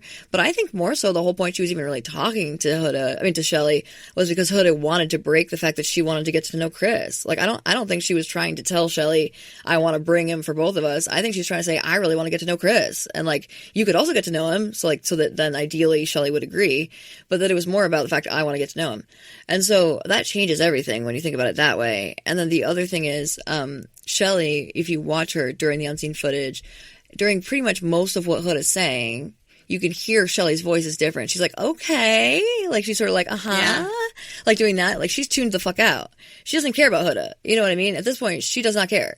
She doesn't want to keep She's doing the Huda. mental gymnastics about the optics for her and what moves she needs to make. Right. She's not listening to Huda at all. And so, like, no wonder she didn't remember Huda saying, this is for me, this is for me, this is for me. Like, I think she just straight up wasn't only tuned into the parts that were about her, which is why, as you said, she remembers it as she was only talking about it being for me. Because that's the only part Shelley cared about, was the part that it's about Shelley. And so, like, I think that says a lot. Like, she was tuning out Huda. I'm sure because Huda talks about herself a lot. Like, we've seen that. She talks about herself a lot. So I'm sure they all got practiced at, as soon as Huda's talking about herself, we tune her out. And so I think that's what happened. She just tuned her out because she was talking about herself. And then as soon as she brought up Shelley, Shelley's like, well, that would be nice. Like, you know, like, I guess I could get to know him too. Like, that'd be cool. And so I think I think that's what was happening there. And it makes a ton of sense that she wouldn't remember it, but it also makes a ton of sense why Huda was like, I did tell you. So yeah, I think my segment about it technically was under, I had put it under, if one of our clients brought this up. So for me, is that I would have brought it up with, I would want to talk about it with Shelley, and I would want to say, like, right, like, here's why it makes sense that you heard it this way, and here's why, you know, Huda meant it the way that Huda meant it, and this is why she said it that way too. And I think I would just want to, like, share with her about this idea of, like, we have this selective attention, selective hearing, and, like, there's ways in which, like you said, memory is also self-serving. You're going to remember things in a self-serving way. And so, like, don't feel bad about it, because I have a feeling she's going to be sort of embarrassed that was, like, so clearly the opposite of what she said. I mean, the first thing out of her mouth when the video was done being shared, she was like, well, there was more there. It's like, well, obviously. But, like, it doesn't matter. Because, like, at baseline, this much of it was about Huda. And even if this was the only part that was about Huda, it was a lot. So, like, it was enough for you. If it was so different, you would have been like, wait a minute, this is really different from what you've said previously. Like, why are you now saying this if before you were saying it was about me? And that was not what she was saying. So just, It's kind of a goof, I think. So yeah, I think I would want to talk to her about that. The other pieces I'd really want to more importantly focus on for Shelley was about the footage of the, oh no, this isn't the other, not the footage, but about with Shelley is like the bullying thing, because I do really understand that. That would be the more important part to really focus on, is like being seen as a bully. Does she not see herself as a bully? No, she doesn't, which I'm going to come back to that in a different segment. So I skipped over that for this part, but that's more what I'd actually want to talk about with her. And then the other part was the unseen footage of the lap dance, which, by the way, we talked about the lap dance. This is at the end of the raising heart rate thing. By the way, I have to just say, at large, loved the unseen footage bits and bobs. They're really bringing in the cuties, from Love is Blind, bringing in the cuties footage. We love it. Mm-hmm. So the next piece is Brian never told Andreina about the. So Andreina was asked about what do you think about Brian, yada yada, and she was like, the one thing I didn't know was that he liked Jaden enough to stand behind Jaden at the challenge where I went home. Essentially. Mm-hmm. So that I think makes sense. Then we go to some footage, and unseen footage, and also conversation about Hannah being evicted or kicked out from Love Island. So when we watch the footage back, it's really clear that Shelley was really the most vocal about why Hannah should go home. It was interesting. The thing I thought was most interesting about it was that she was saying Hannah should be voted off because she hasn't seen Hannah exploring. Like, Hannah was with him, and then Hannah was with him, and duh, she's locked off. She's closed off. I thought that was so interesting, because didn't they give the opposite point before? They were like, she moved on quickly to Pepe from, they basically were saying, she's too quick, she's, doing too much, she's doing the most, basically. So I thought that was sort of an interesting point, but then Alondria also, right? I was like, Yeah. I think it's I think there's a lot of loose justifications that fly around in those decisions. And I think ultimately it's one of those things where you come to a conclusion and then you show your work after. And so I don't think it's necessarily consistent. I agree. Well put. Yeah. Yeah. Very, very, very well put. Alondria also jumped in and sort of said similarly to Shelley, it doesn't really make sense for Hannah to stay. Hannah was crying when we were talking about this. This is where Ariana jumped up and gave her a tissue, which I thought was very sweet. And basically Hannah said, it hurts to watch because you don't really want to see, and I agree with this, you don't want to see your friends talking about why you should go home. That's painful as fuck. But she said, ultimately she's glad to know what the reasoning was. I thought it was funny when Hannah said the major consensus outside of the house was that I should be mad at you guys. I just thought that was sort of interesting. I was like, was it? And weren't you kind of mad? Because she said before she even left the house, she said it's hard to hear your friends. When they were all you're a ray of sunshine, we love you. She was like, I don't really want to hear that because you just voted me out. And that I agree with. That's totally fine. Mm-hmm. I think that was fine. She had that opinion. I thought that was great. She stood up for herself. Exactly. Wonderful. So I think she already was mad at them, and that's okay. That's okay if she was mad at them. And it's also okay if she thinks it's fine now. So I thought that was just sort of interesting way to put that, but I really like Hannah in general, and yeah. I don't know if we talk about what I learned about her sexual violence history? No. She's had sexual violence in the past. She was on a podcast and was talking about should I say this here? I don't know, but she's basically I've had a really tough history, and Pepe was really good at making me feel comfortable right away. And so that's why, so she ended up having sex with Pepe on the show in a way that apparently was really obvious. I honestly didn't notice, but so she was being asked about it, and she sort of was right, I just felt really comfortable with Pepe right away. I thought it made a ton of sense why they were so close after that. When I found out they had sex, no wonder Pepe had a hard time getting over her, and no wonder, she had a lot of feelings when she was voted off. So, yeah, but learning she had a sexual violence history, yeah, I just was sort of oh, sweet baby, and I feel bad for her, and I think she probably needs some trauma work, therapy. Absolutely, freaking lutely. Ugh, that sucks. I'm sorry to hear it, and I'm glad that they had a good thing and that they continue to have a positive affinity for each other. But yeah, I didn't know that at all, man. I know. That's sad. I was glad that she brought it up because it does actually change a lot. It makes you sort of see it in a different way, and I feel for her. Yeah, absolutely. Okay. You have a juicy one. Oh, Jeremiah and Ace. Oh my God. So Jeremiah says he was hurt, that he was being called a scammer, and that he didn't feel that was fair.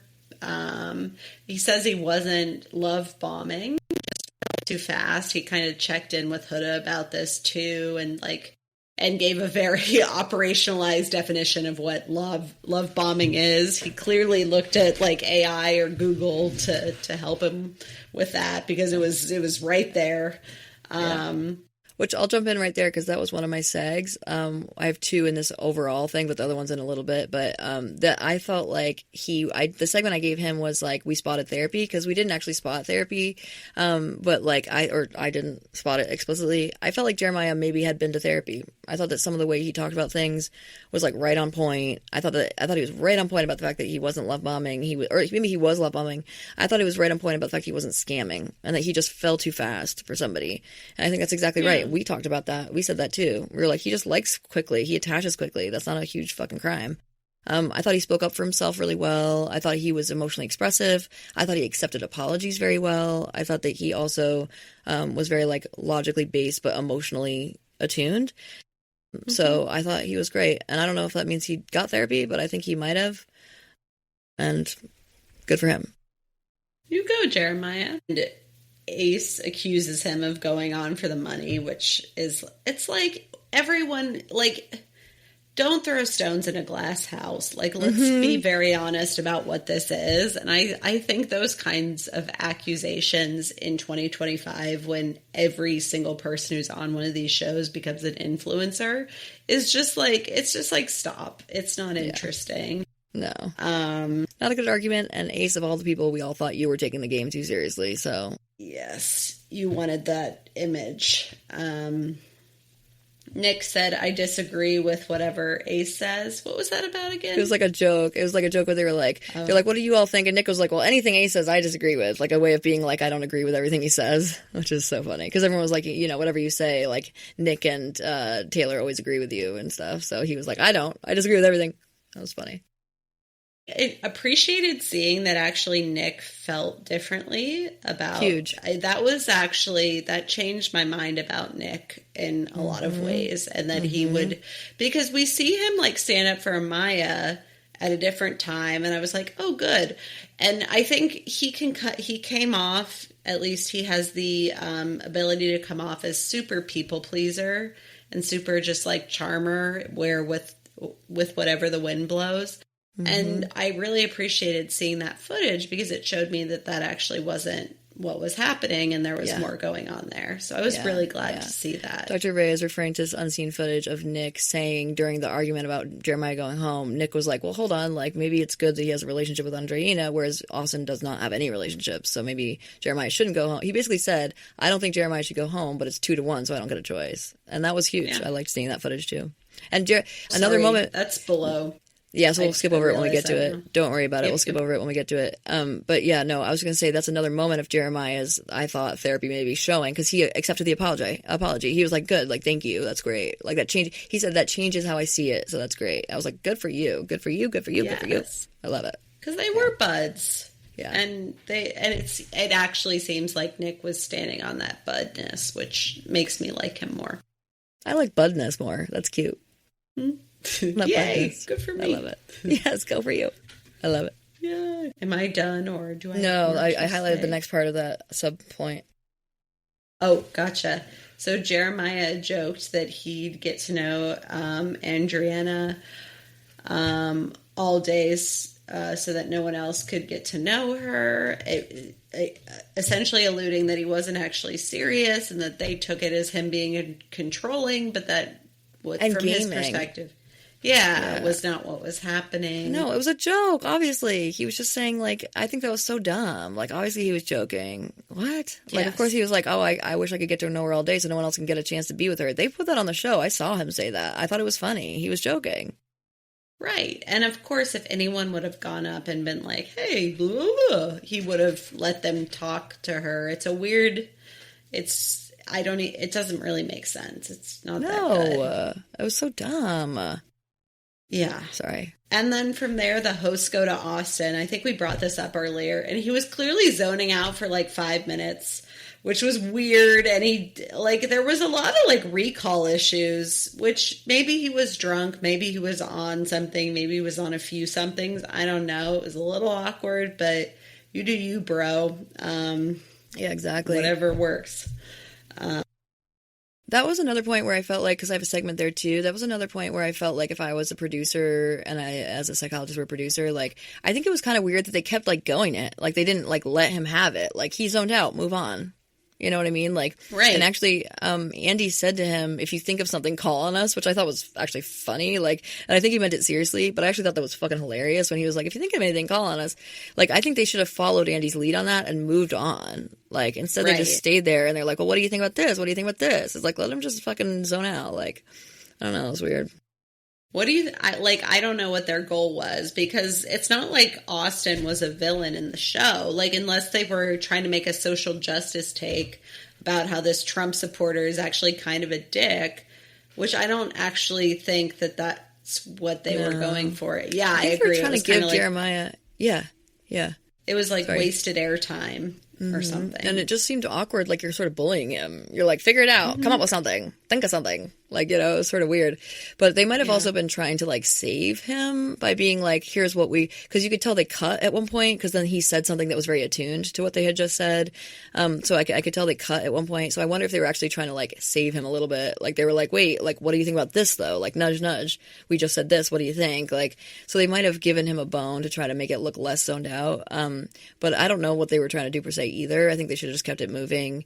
I will say that I think they, by calling on him, I think they were trying to give him the opportunity to back Jeremiah, because Ace was talking and pretty forcefully, and I think, or not forcefully, it's not the right word even really true, but he's speaking like without any, like, you know, response. And so I think that Jeremiah, like, wasn't totally answering him directly, and I think they were sort of being like, what do you think, Austin? Like, how would you back Jeremiah in this moment, kind of thing. Your friend.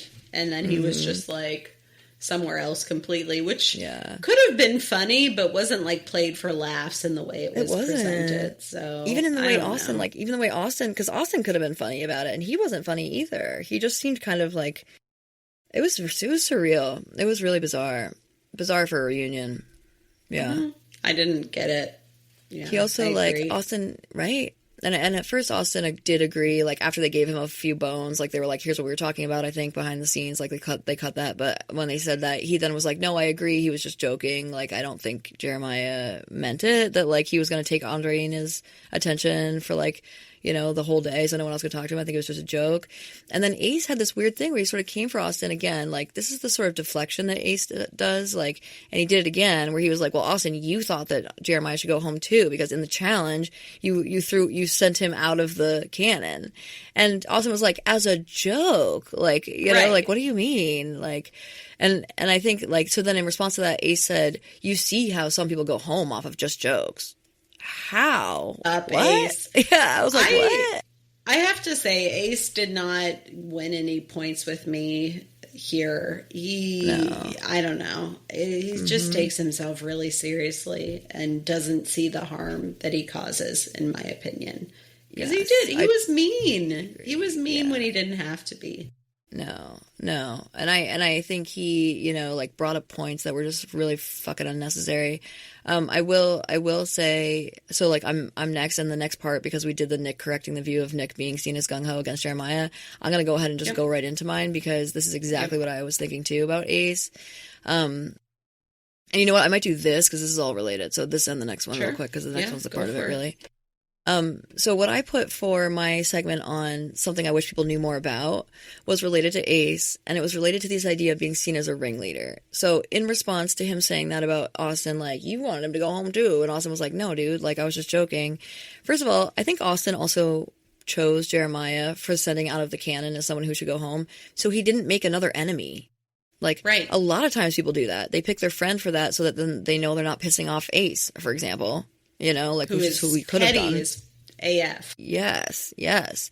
So I think Austin not only was joking, he also was picking someone that was safe. Like, he was picking a safe target so that he knew that, because he knew that Jeremiah wouldn't be mad at him for it.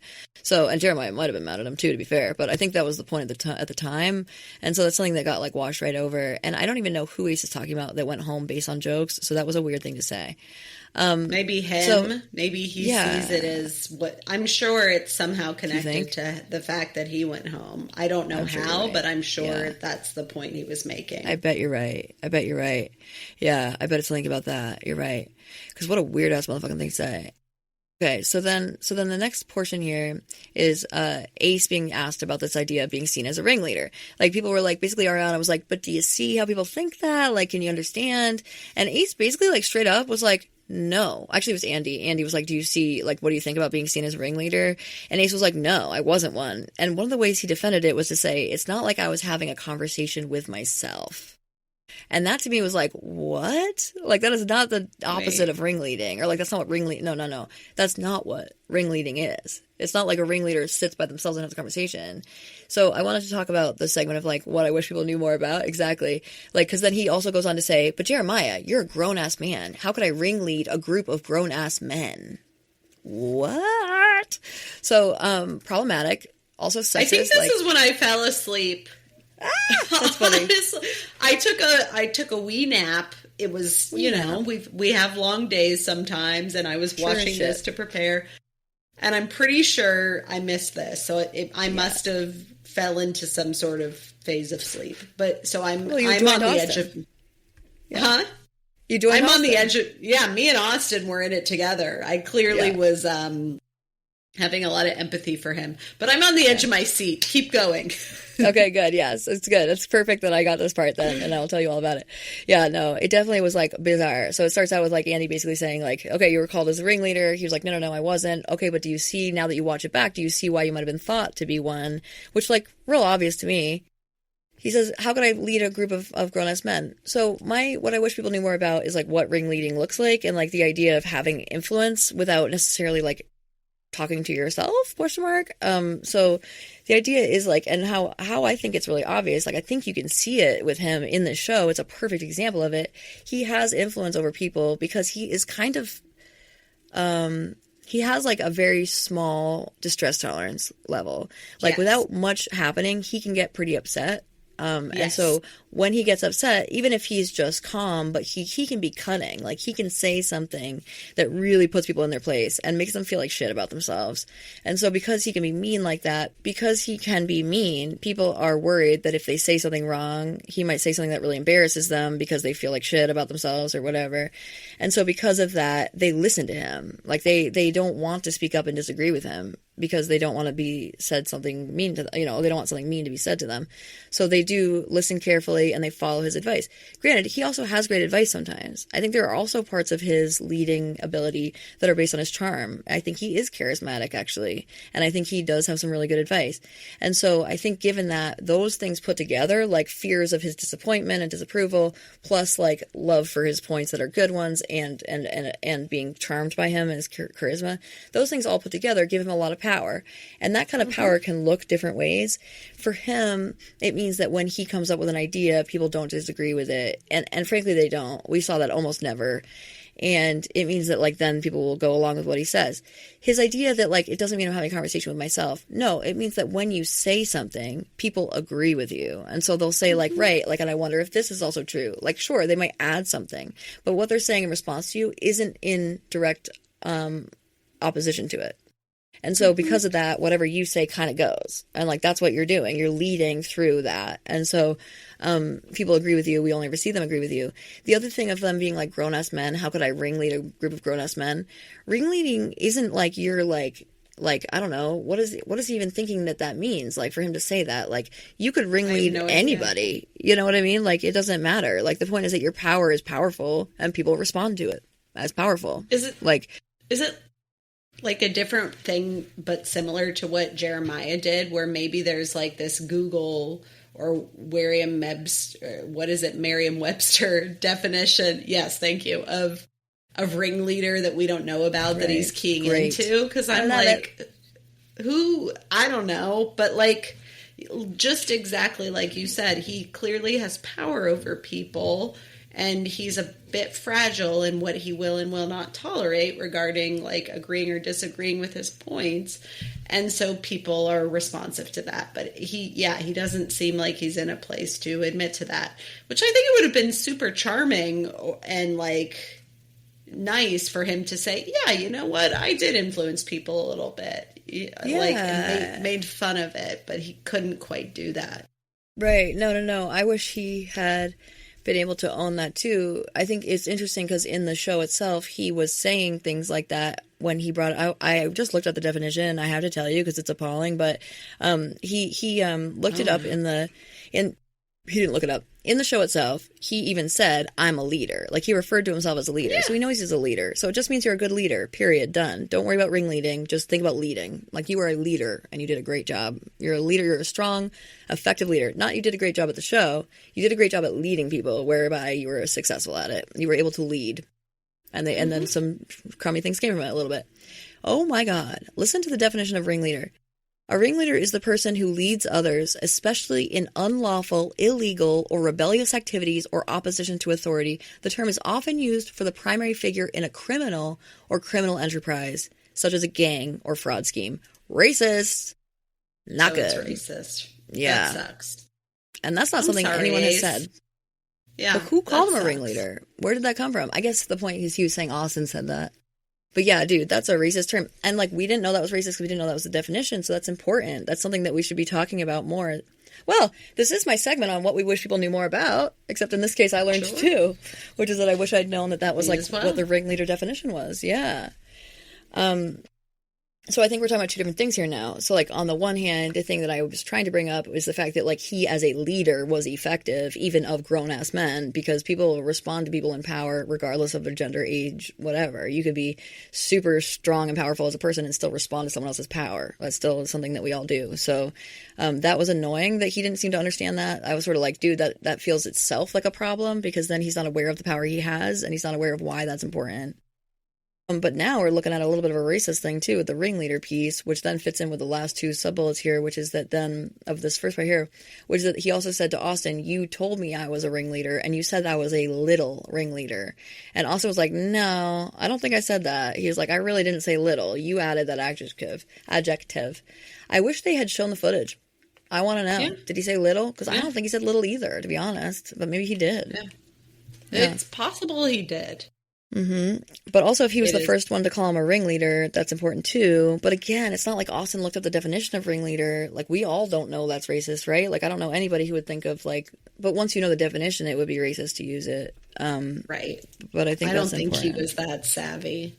No, I don't think of Austin as a savvy character, and that's not me giving him a pass. I just don't think that's probably what. No, I don't think that's the way it would be shady. Yeah, no, he definitely didn't know that. I mean, we didn't know that till just this very instant, and we're like inundated in that world. So, no, definitely didn't know. But the little thing was like the sizeism issue, and so that's true. That is an issue as well.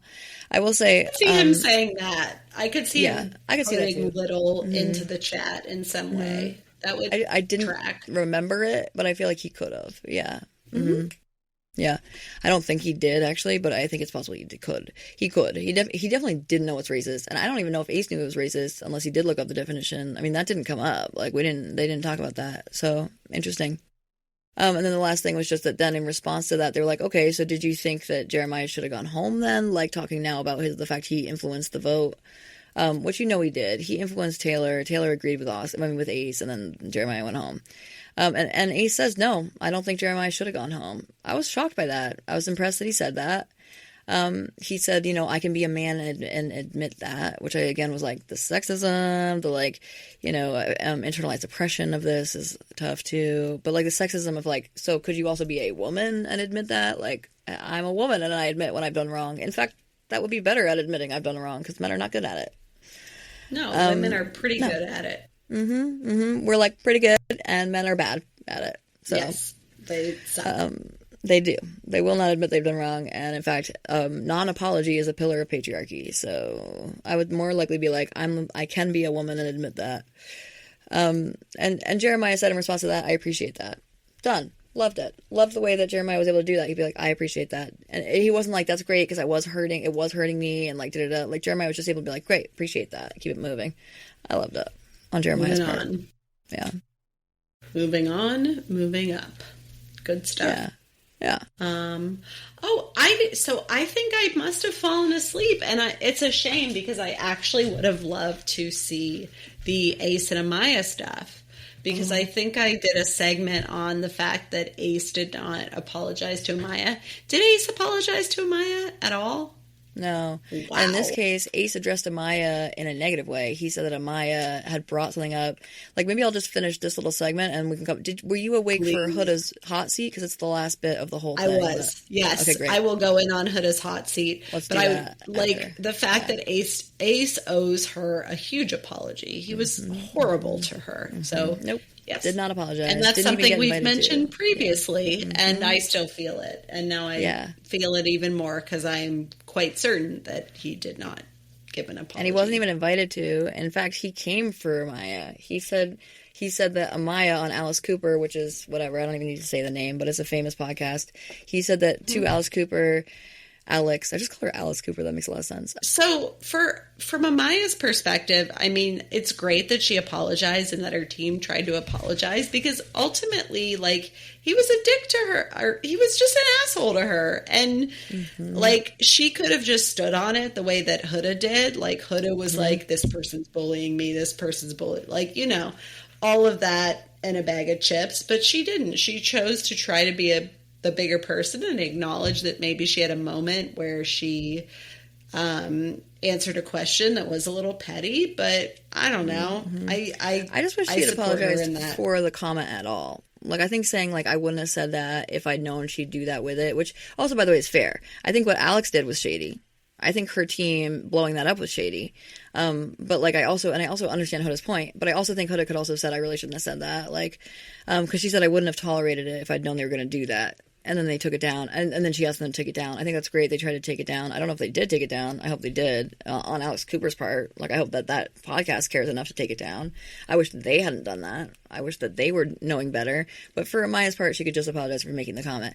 But you're right. She took the higher road, reached out to Ace, apologized for it in the moment. And frankly, Ace bringing it up on the reunion is kind of shady. It's his way of, like, you know, like bringing back, like, well, people are being shitty to me too.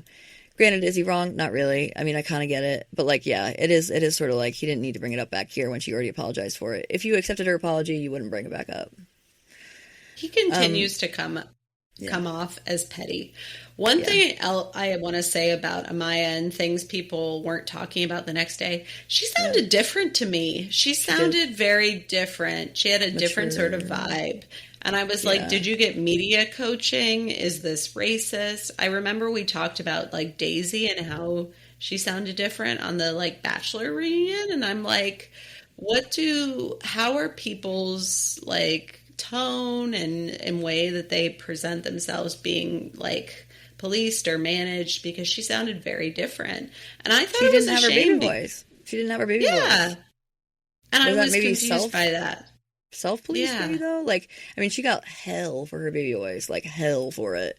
And it's not that, like, I think that that's, like, to be honest, I brought up her baby voice, I think, at one point. We weren't, like, mean about it, but we did also bring it up. So I wonder if she heard herself on the show and was like, I don't really sound like that normally. Like, why don't I practice not using my baby voice, you know? And maybe she got better without it. I mean, I saw her on, like, Jimmy Fallon and some other things, and she didn't have her baby voice either. So I think she started practicing at least not using her baby voice, and maybe it's media training too, or whatever. But I kind of get the vibe that she might have felt like she was going to stop doing the baby voice because she got so much flack for it. It's because she also was, like, the most loved person, right, on the show. And I do have to say that she had a whole different energy with that different voice. And that's not for better or for worse. She should do whatever she wants. But I was like, this is different, and I don't know what to make of it. And why isn't this being discussed in more detail? Because I think it's happened with multiple people where they see themselves on TV or they get feedback. I don't know. But she was different. That's all I know. You're so right. That would have been a great opportunity to talk about that. You're right. Like, what do you do when you hear yourself on TV and you're like, ooh, my voice? Like, I wish they had brought up her baby voice. Yeah, great point. Yeah. It's tough, though. Like, I think it's a tough thing to bring up for women, maybe. Right. Like, Austin didn't change his voice, and his voice is weird as shit. Like, sorry. It's goofy. Goodness, exactly. Yeah, it is weird to bring up. I almost feel like it would have had to be brought up by her. Like, she would have had to choose to say, like, for example, I learned I had a baby voice, which I didn't realize I was doing, and honestly, I don't love it. Like, I normally don't sound like that, so you can hear me right now, like, I don't really sound like that normally, so I'm not sure why I resorted to that at the time, or whatever. She could sort of bring it up that way.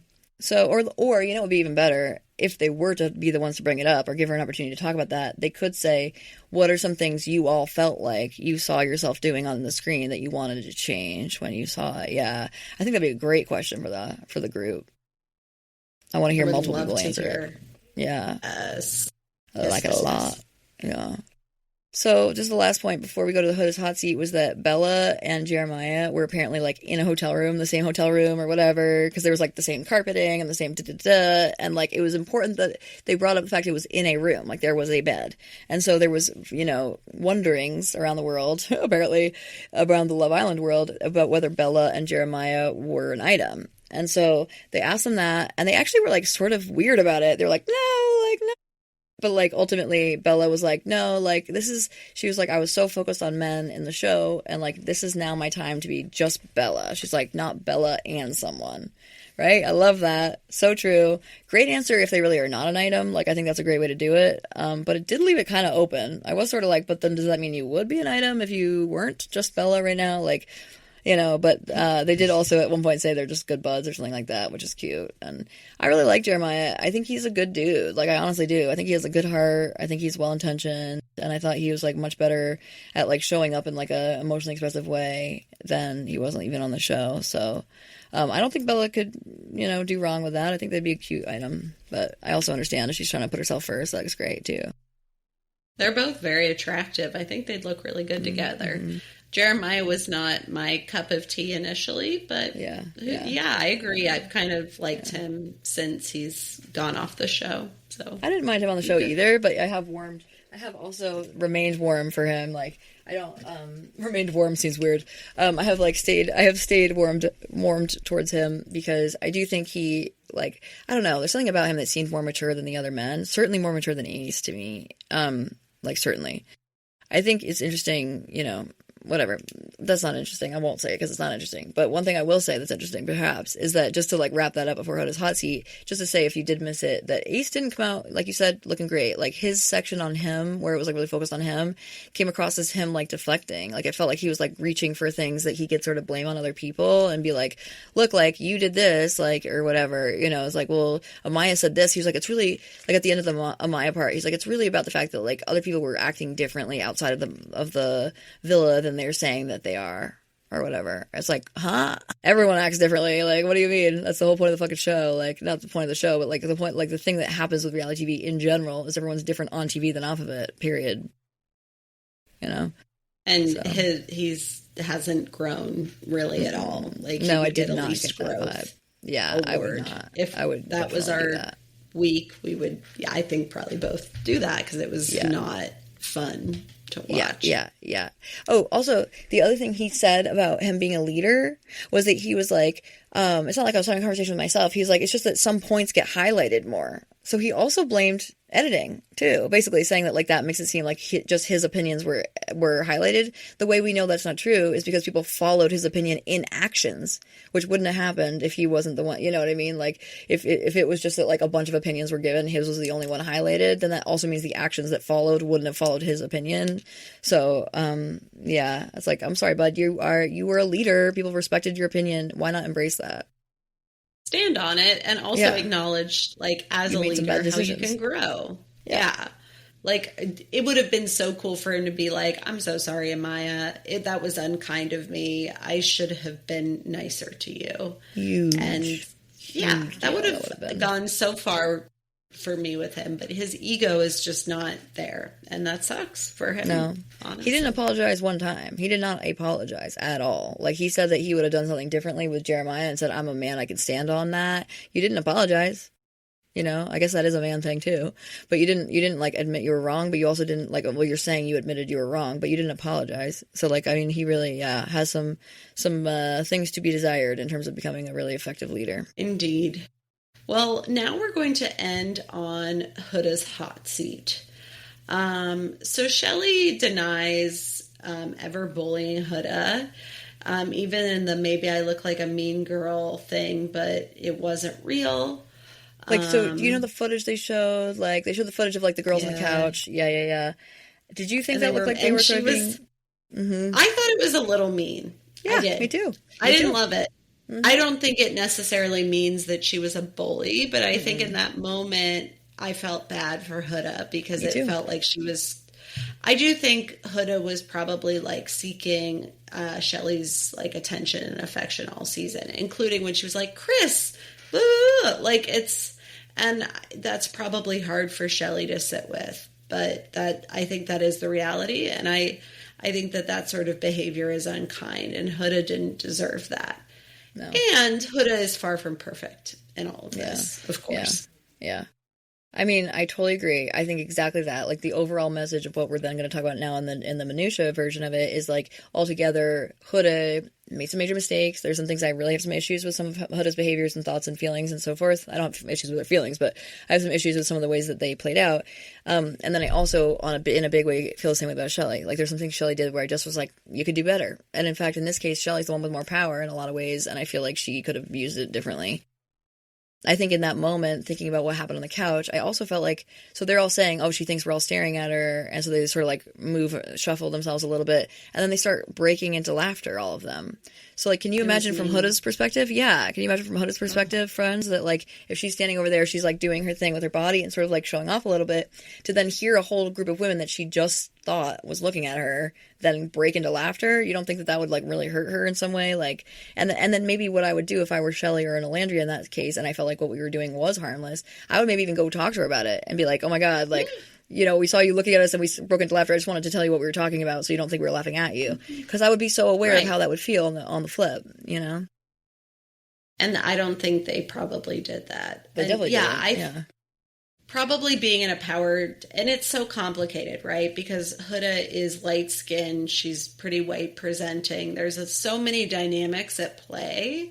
And yes, I think Shelley had a lot of power in the villa. And I think perhaps part of what happened, Ace was a big part of what happened. Yep. But also, I think that the way that she used the power that America or everyone could see that she had was maybe not always kind. And I think that perhaps there are a lot of people who can relate to the ways in which Huda is imperfect, is kind of bullied, is misunderstood, whatever it may be, and white, right? That's in the mix too. I'm not going to pretend it's not. And so that part's unfair. And I do think Shelley had a lot of power, and I think the way she used it was imperfect. Yeah, exactly. I don't feel the same way about Alandria. No. I really don't. Nor I. And I don't think Huda does either, you know, she felt like it was different between the two of them. I have to say, too, like, when I say that Shelley had a lot of power, you're exactly right. Like, I mean that she had power in the villa as far as her relational power, and exactly it's the opposite when it comes to how they are seen by society. And so, like, that must make it really hard for Shelley to imagine seeing herself as the one in power between her and Huda when Huda is whiter skinned. So one of the main points that came up during Huda's hot seat was that when she came out of the house, Alandria and Shelley, like, were totally bullied by society, right? Like, not society, but the comments. The comments were horrifically bad against them, and not just bad, but fucking racist and super racist. Alandria brought up that there was footage of them with her head being on George Floyd's body, right? Which is horrific. I mean, some of the most fucked up things I've heard. So things like that were happening for Shelley and Alandria, and they were like, Huda, like, this is your fan base primarily, because Huda's fan base is young, just like the young prepubescent boys I was talking about. She's got the young folks on the comments for her. All Huda had to do was write a quick little comment, write a quick little post, like, please don't do that, I don't condone it, you're not doing that on my behalf, I don't like it. And she didn't do it. She said she would, and she fucking didn't. And Huda's defense was that she went on an interview and that came out the day that Alandria unfollowed her. But, like, I don't care. That's not the same thing. You needed to put a post out on social media and say something about it. You had to. If that's your friend, then you should have stood up for your friend. That's... And then her saying, like, oh, I've experienced racism too, and, like, sidestepping the issue. It's like, no, it's a different thing. We are not saying that you don't experience racism. We're saying that it's different. And what Alandria and Shelley have been experiencing is abysmal, and you should have stood on it as someone who understands racism in a different way. Like, right. It just, it was really shitty. so bad. So that's I'm going to jump in because that was my segment. Yeah, that was my segment. Yeah. So I did, my last segment is, this is a sociopolitical moment. I put the sociopolitical moment on colorism. Like, I think the way that Huda handled that conversation at the end with Alandria and Shelley left a lot to be desired. I thought it was horribly handled by Huda. I think there were a lot of things she could have done there that would have been much better. But the biggest issue with what she said was they were being racist against me too. I didn't make those posts. What was that? I didn't make those posts. And then she also said they were being racist against me too. You were not responsible for making the posts, but you are responsible for telling them to stop because they're your fans. You could have at least just said, and maybe they wouldn't stop, but at least you could have said stop, and then that would have gone a long way. So that part I really didn't like because I was dodging responsibility. But the actual worst was saying they were racist against me too. Not because they weren't racist against her too, because they were, and that's important. That's a fucking issue. But that also means that you would know that then things like what Alandria and Shelley were facing, which were infinitely worse. Alandria's face being on George Floyd's body, those were infinitely worse. Those were related to them being darker skinned. So that's a colorism issue. Like, because they are darker skinned black women, they were absolutely targeted in ways that are heinous and absurd and extremely racist and fucked up. Huda should know that, and Huda should have said something immediately. Immediately should have said something. And so, to me, that was, like, the most egregious thing that happened in terms of that, and I really found it to be, because it's sociopolitical, it's a colorism issue, that's a sociopolitical issue, something that she really could have done is low-hanging fruit, something she could have really done. And Alandria had to ask her to. Asked her. That was actually my sociopolitical moment, too. I forgot. Good. But yeah, I said the same. Alandria calling out, not following up with making a post. Yeah. So, yes. Yeah. And Alandria crying, like, on the reunion, she was like, it was like the one thing I asked. She was like, that shit hurt. We were close and you didn't even fucking speak up for me. Like, and it's not like it makes it okay that she didn't for Shelley, because it doesn't. Like, she should have spoken up for both of them. And also, she thinks of herself as Alandria's friend. Like, even the way she was like, I love Alandria. Like, you guys should have known what I was talking about when I said that I was being bullied, that clearly I wasn't talking about you, Alandria, because I even said I love her. She's like, I love this bitch. Well, I'm not saying she's a bitch. This is just the way we talk to each other, which, by the way, felt like a touch racist as well. Yeah, right, a touch racist in terms of like Ebonics or like Black or Ave, I should say. It feels a touch racist in terms of Ave. And so like the fact she said that, I was like, whoa, like irrelevant, not the point. And also on top of this, you're sort of like you're like co-opting language and appropriationist, but whatever. Point being, like, she's like, I love her, like da-da-da. Do you think Alandria is really supposed to guess because you said that meant you didn't mean she was bullying her? That doesn't mean anything. And in fact, it might even mean that you did mean Alandria, because it could mean that you saying that, you're saying, I love her, she bullied me and I love her. Like, you know what I mean? I still think that implies that she could have been bullying her too. So that was the other point they made, was that like she wasn't clear. She said I was being bullied. She wasn't clear about by whom. And Alandria's point was like, that was dangerous. The fact you said that was dangerous because it means anybody could be targeted for that. And of course, Alandria and Shelley were targeted for it. And Shelley was like, I didn't even know who you were talking about yet, and I'm just now learning you were talking about me. Yeah, that was kind of hard. I mean, I think Shelley has some work to do in terms of maybe self-awareness around some of that. And I'm not saying that she was a bully. I don't think that she was. I do think that she had some moments of being maybe unkind. So, yeah, who knows? I think knows where this journey will take her. Exactly. Yeah, any of them. Yeah. Like, what will they learn and how will they use that learning? I will say, I think the closest I would say that Shelley came to bullying was in relation to what happened in the challenge and the way that, and in particular, now that we've seen the unseen footage, which is the one way I was going to bring it back, was in terms of Shelley's learning. Especially now that we've seen the unseen footage, I think that Shelley, and even kind of trying to turn the house against her, like the way that she did that was she was like mad at anyone who wasn't mad for Shelley's sake, like on Shelley's behalf. And so everyone felt like they had to take Shelley's position on it. And I felt like that was a little bit bullying. Like, she ostracized Huda. She made Huda feel guilty, but then also was like really clear with everyone that they had to be angry with her. And they were, because she had the social power there, not societal power, but social power within the groups there that were there. And I felt like a little bit that went too far. But I wouldn't call it bullying per se, but like it felt pretty close. It was like closer to it than anything else she did. Everything else I'm like, no, that's normal, like whatever the fuck, but that behavior was pretty bad. Like, I felt like she really could have handled that differently. I also feel like, so having seen the unseen footage of the dance, I just realized I didn't end up coming back to it when I was going to. Basically, in that unseen footage of the dancing, you and I had been like, there must be something else that happened because they were so upset about it. And then, like, when we saw the footage, or what we saw wasn't that bad. The only thing they really added to it with the unseen footage was that Huda, who's herself she was a sex worker in the form of dancing. She had been on him with her ass, like, in his face, doing the thing where they, like, you know, they, like, I don't even know what to call it, but it's just sort of like moving her ass in his face. It was not that bad. Didn't think it was that bad. It's not great, but it wasn't, like, that bad. And I just sort of felt like, also, by the way, it was right after she watched Chris fake eat out Shelly. Like, right. It's just weird. I think what actually happened is Shelly and Chris were done, and they kept going. Yeah. And that's what upset Shelly. Yes, I think that's where it got. And yeah, like, whatever Ace and Huda were doing, someone said, is this soft porn? Because it looked whatever. It looked like it looked a certain type of way. Yeah. But TBH, like, that was the goal of the challenge. So it's a bit of a double bind, and it's a bit of a mixed message, and it's complicated. And so for Shelly to be like, you crossed a line so obviously, it's like, it's not that clear unless you're like, I don't know, it's like a decision tree when then people are all horned up and you're playing a game. And maybe Huda is good at this game. And so she's like, I'm ready to play this game. Like, fair enough, dude. I don't know.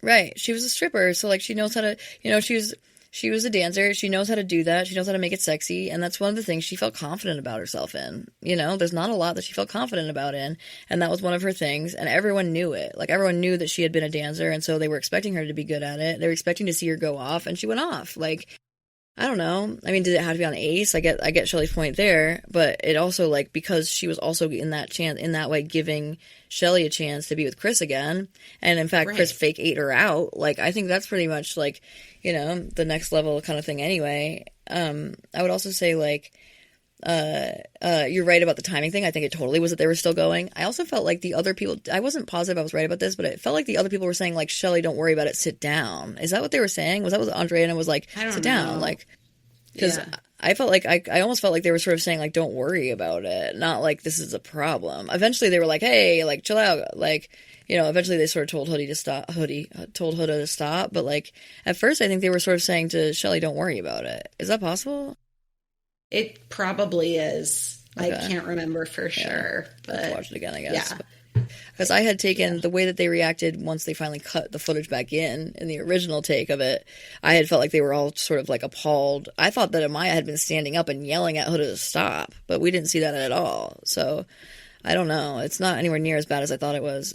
So I do feel like that Shelly kind of, like, you know, I understand feeling strongly about it. I think it makes a ton of sense. And I think days and days of ostracizing Huda is just not necessary. It was too much. The punishment did not fit the crime, in my opinion. Right. So, I don't know. The ending here with this is, like, I'm fully on board with Shelly and Alandria about Huda. All of it. Like, about that. About the part of, like, she should have said something. She should have said something right away. She should have told fans, do this. She should have said, this is racist.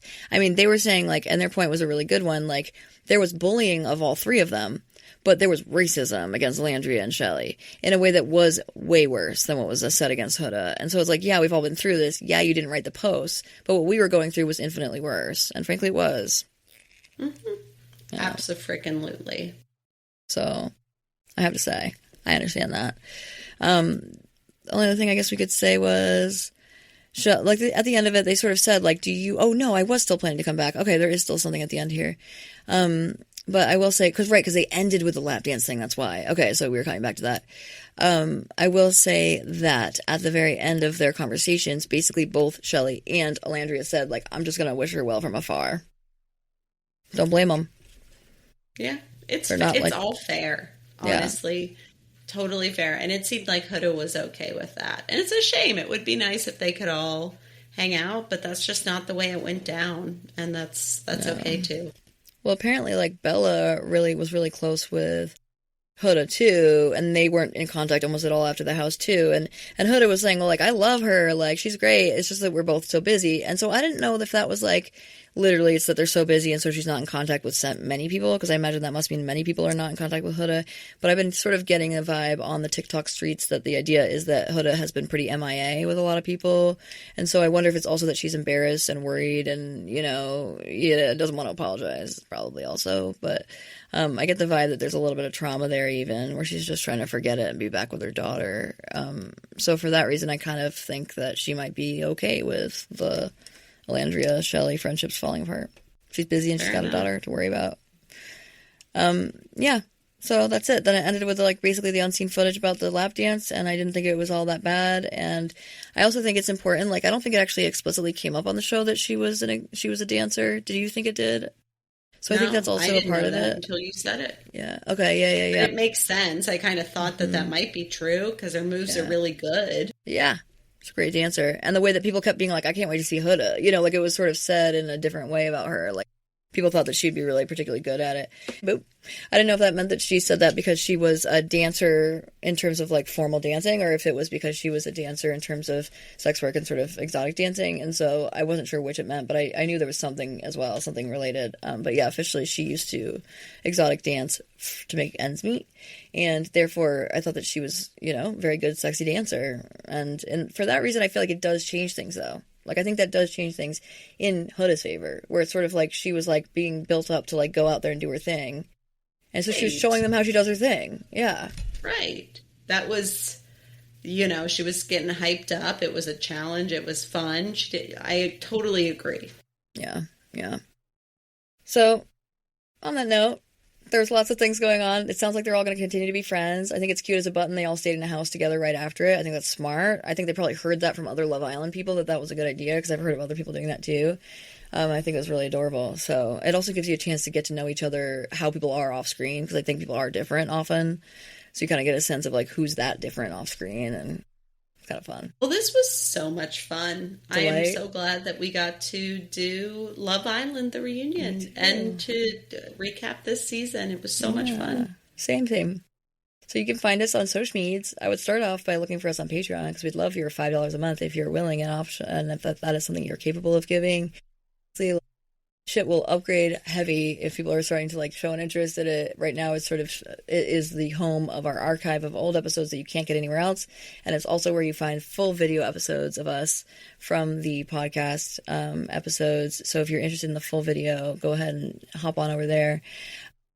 And then in the future, we have some other things as well, but we're also going to be, this new season that we referred to is going to be a season of new types of content. For example, case profiles of people, or some PSAs and so forth, PSAs, the one about bullying and so forth. There's going to be new types of content coming out, so hang out, stick around.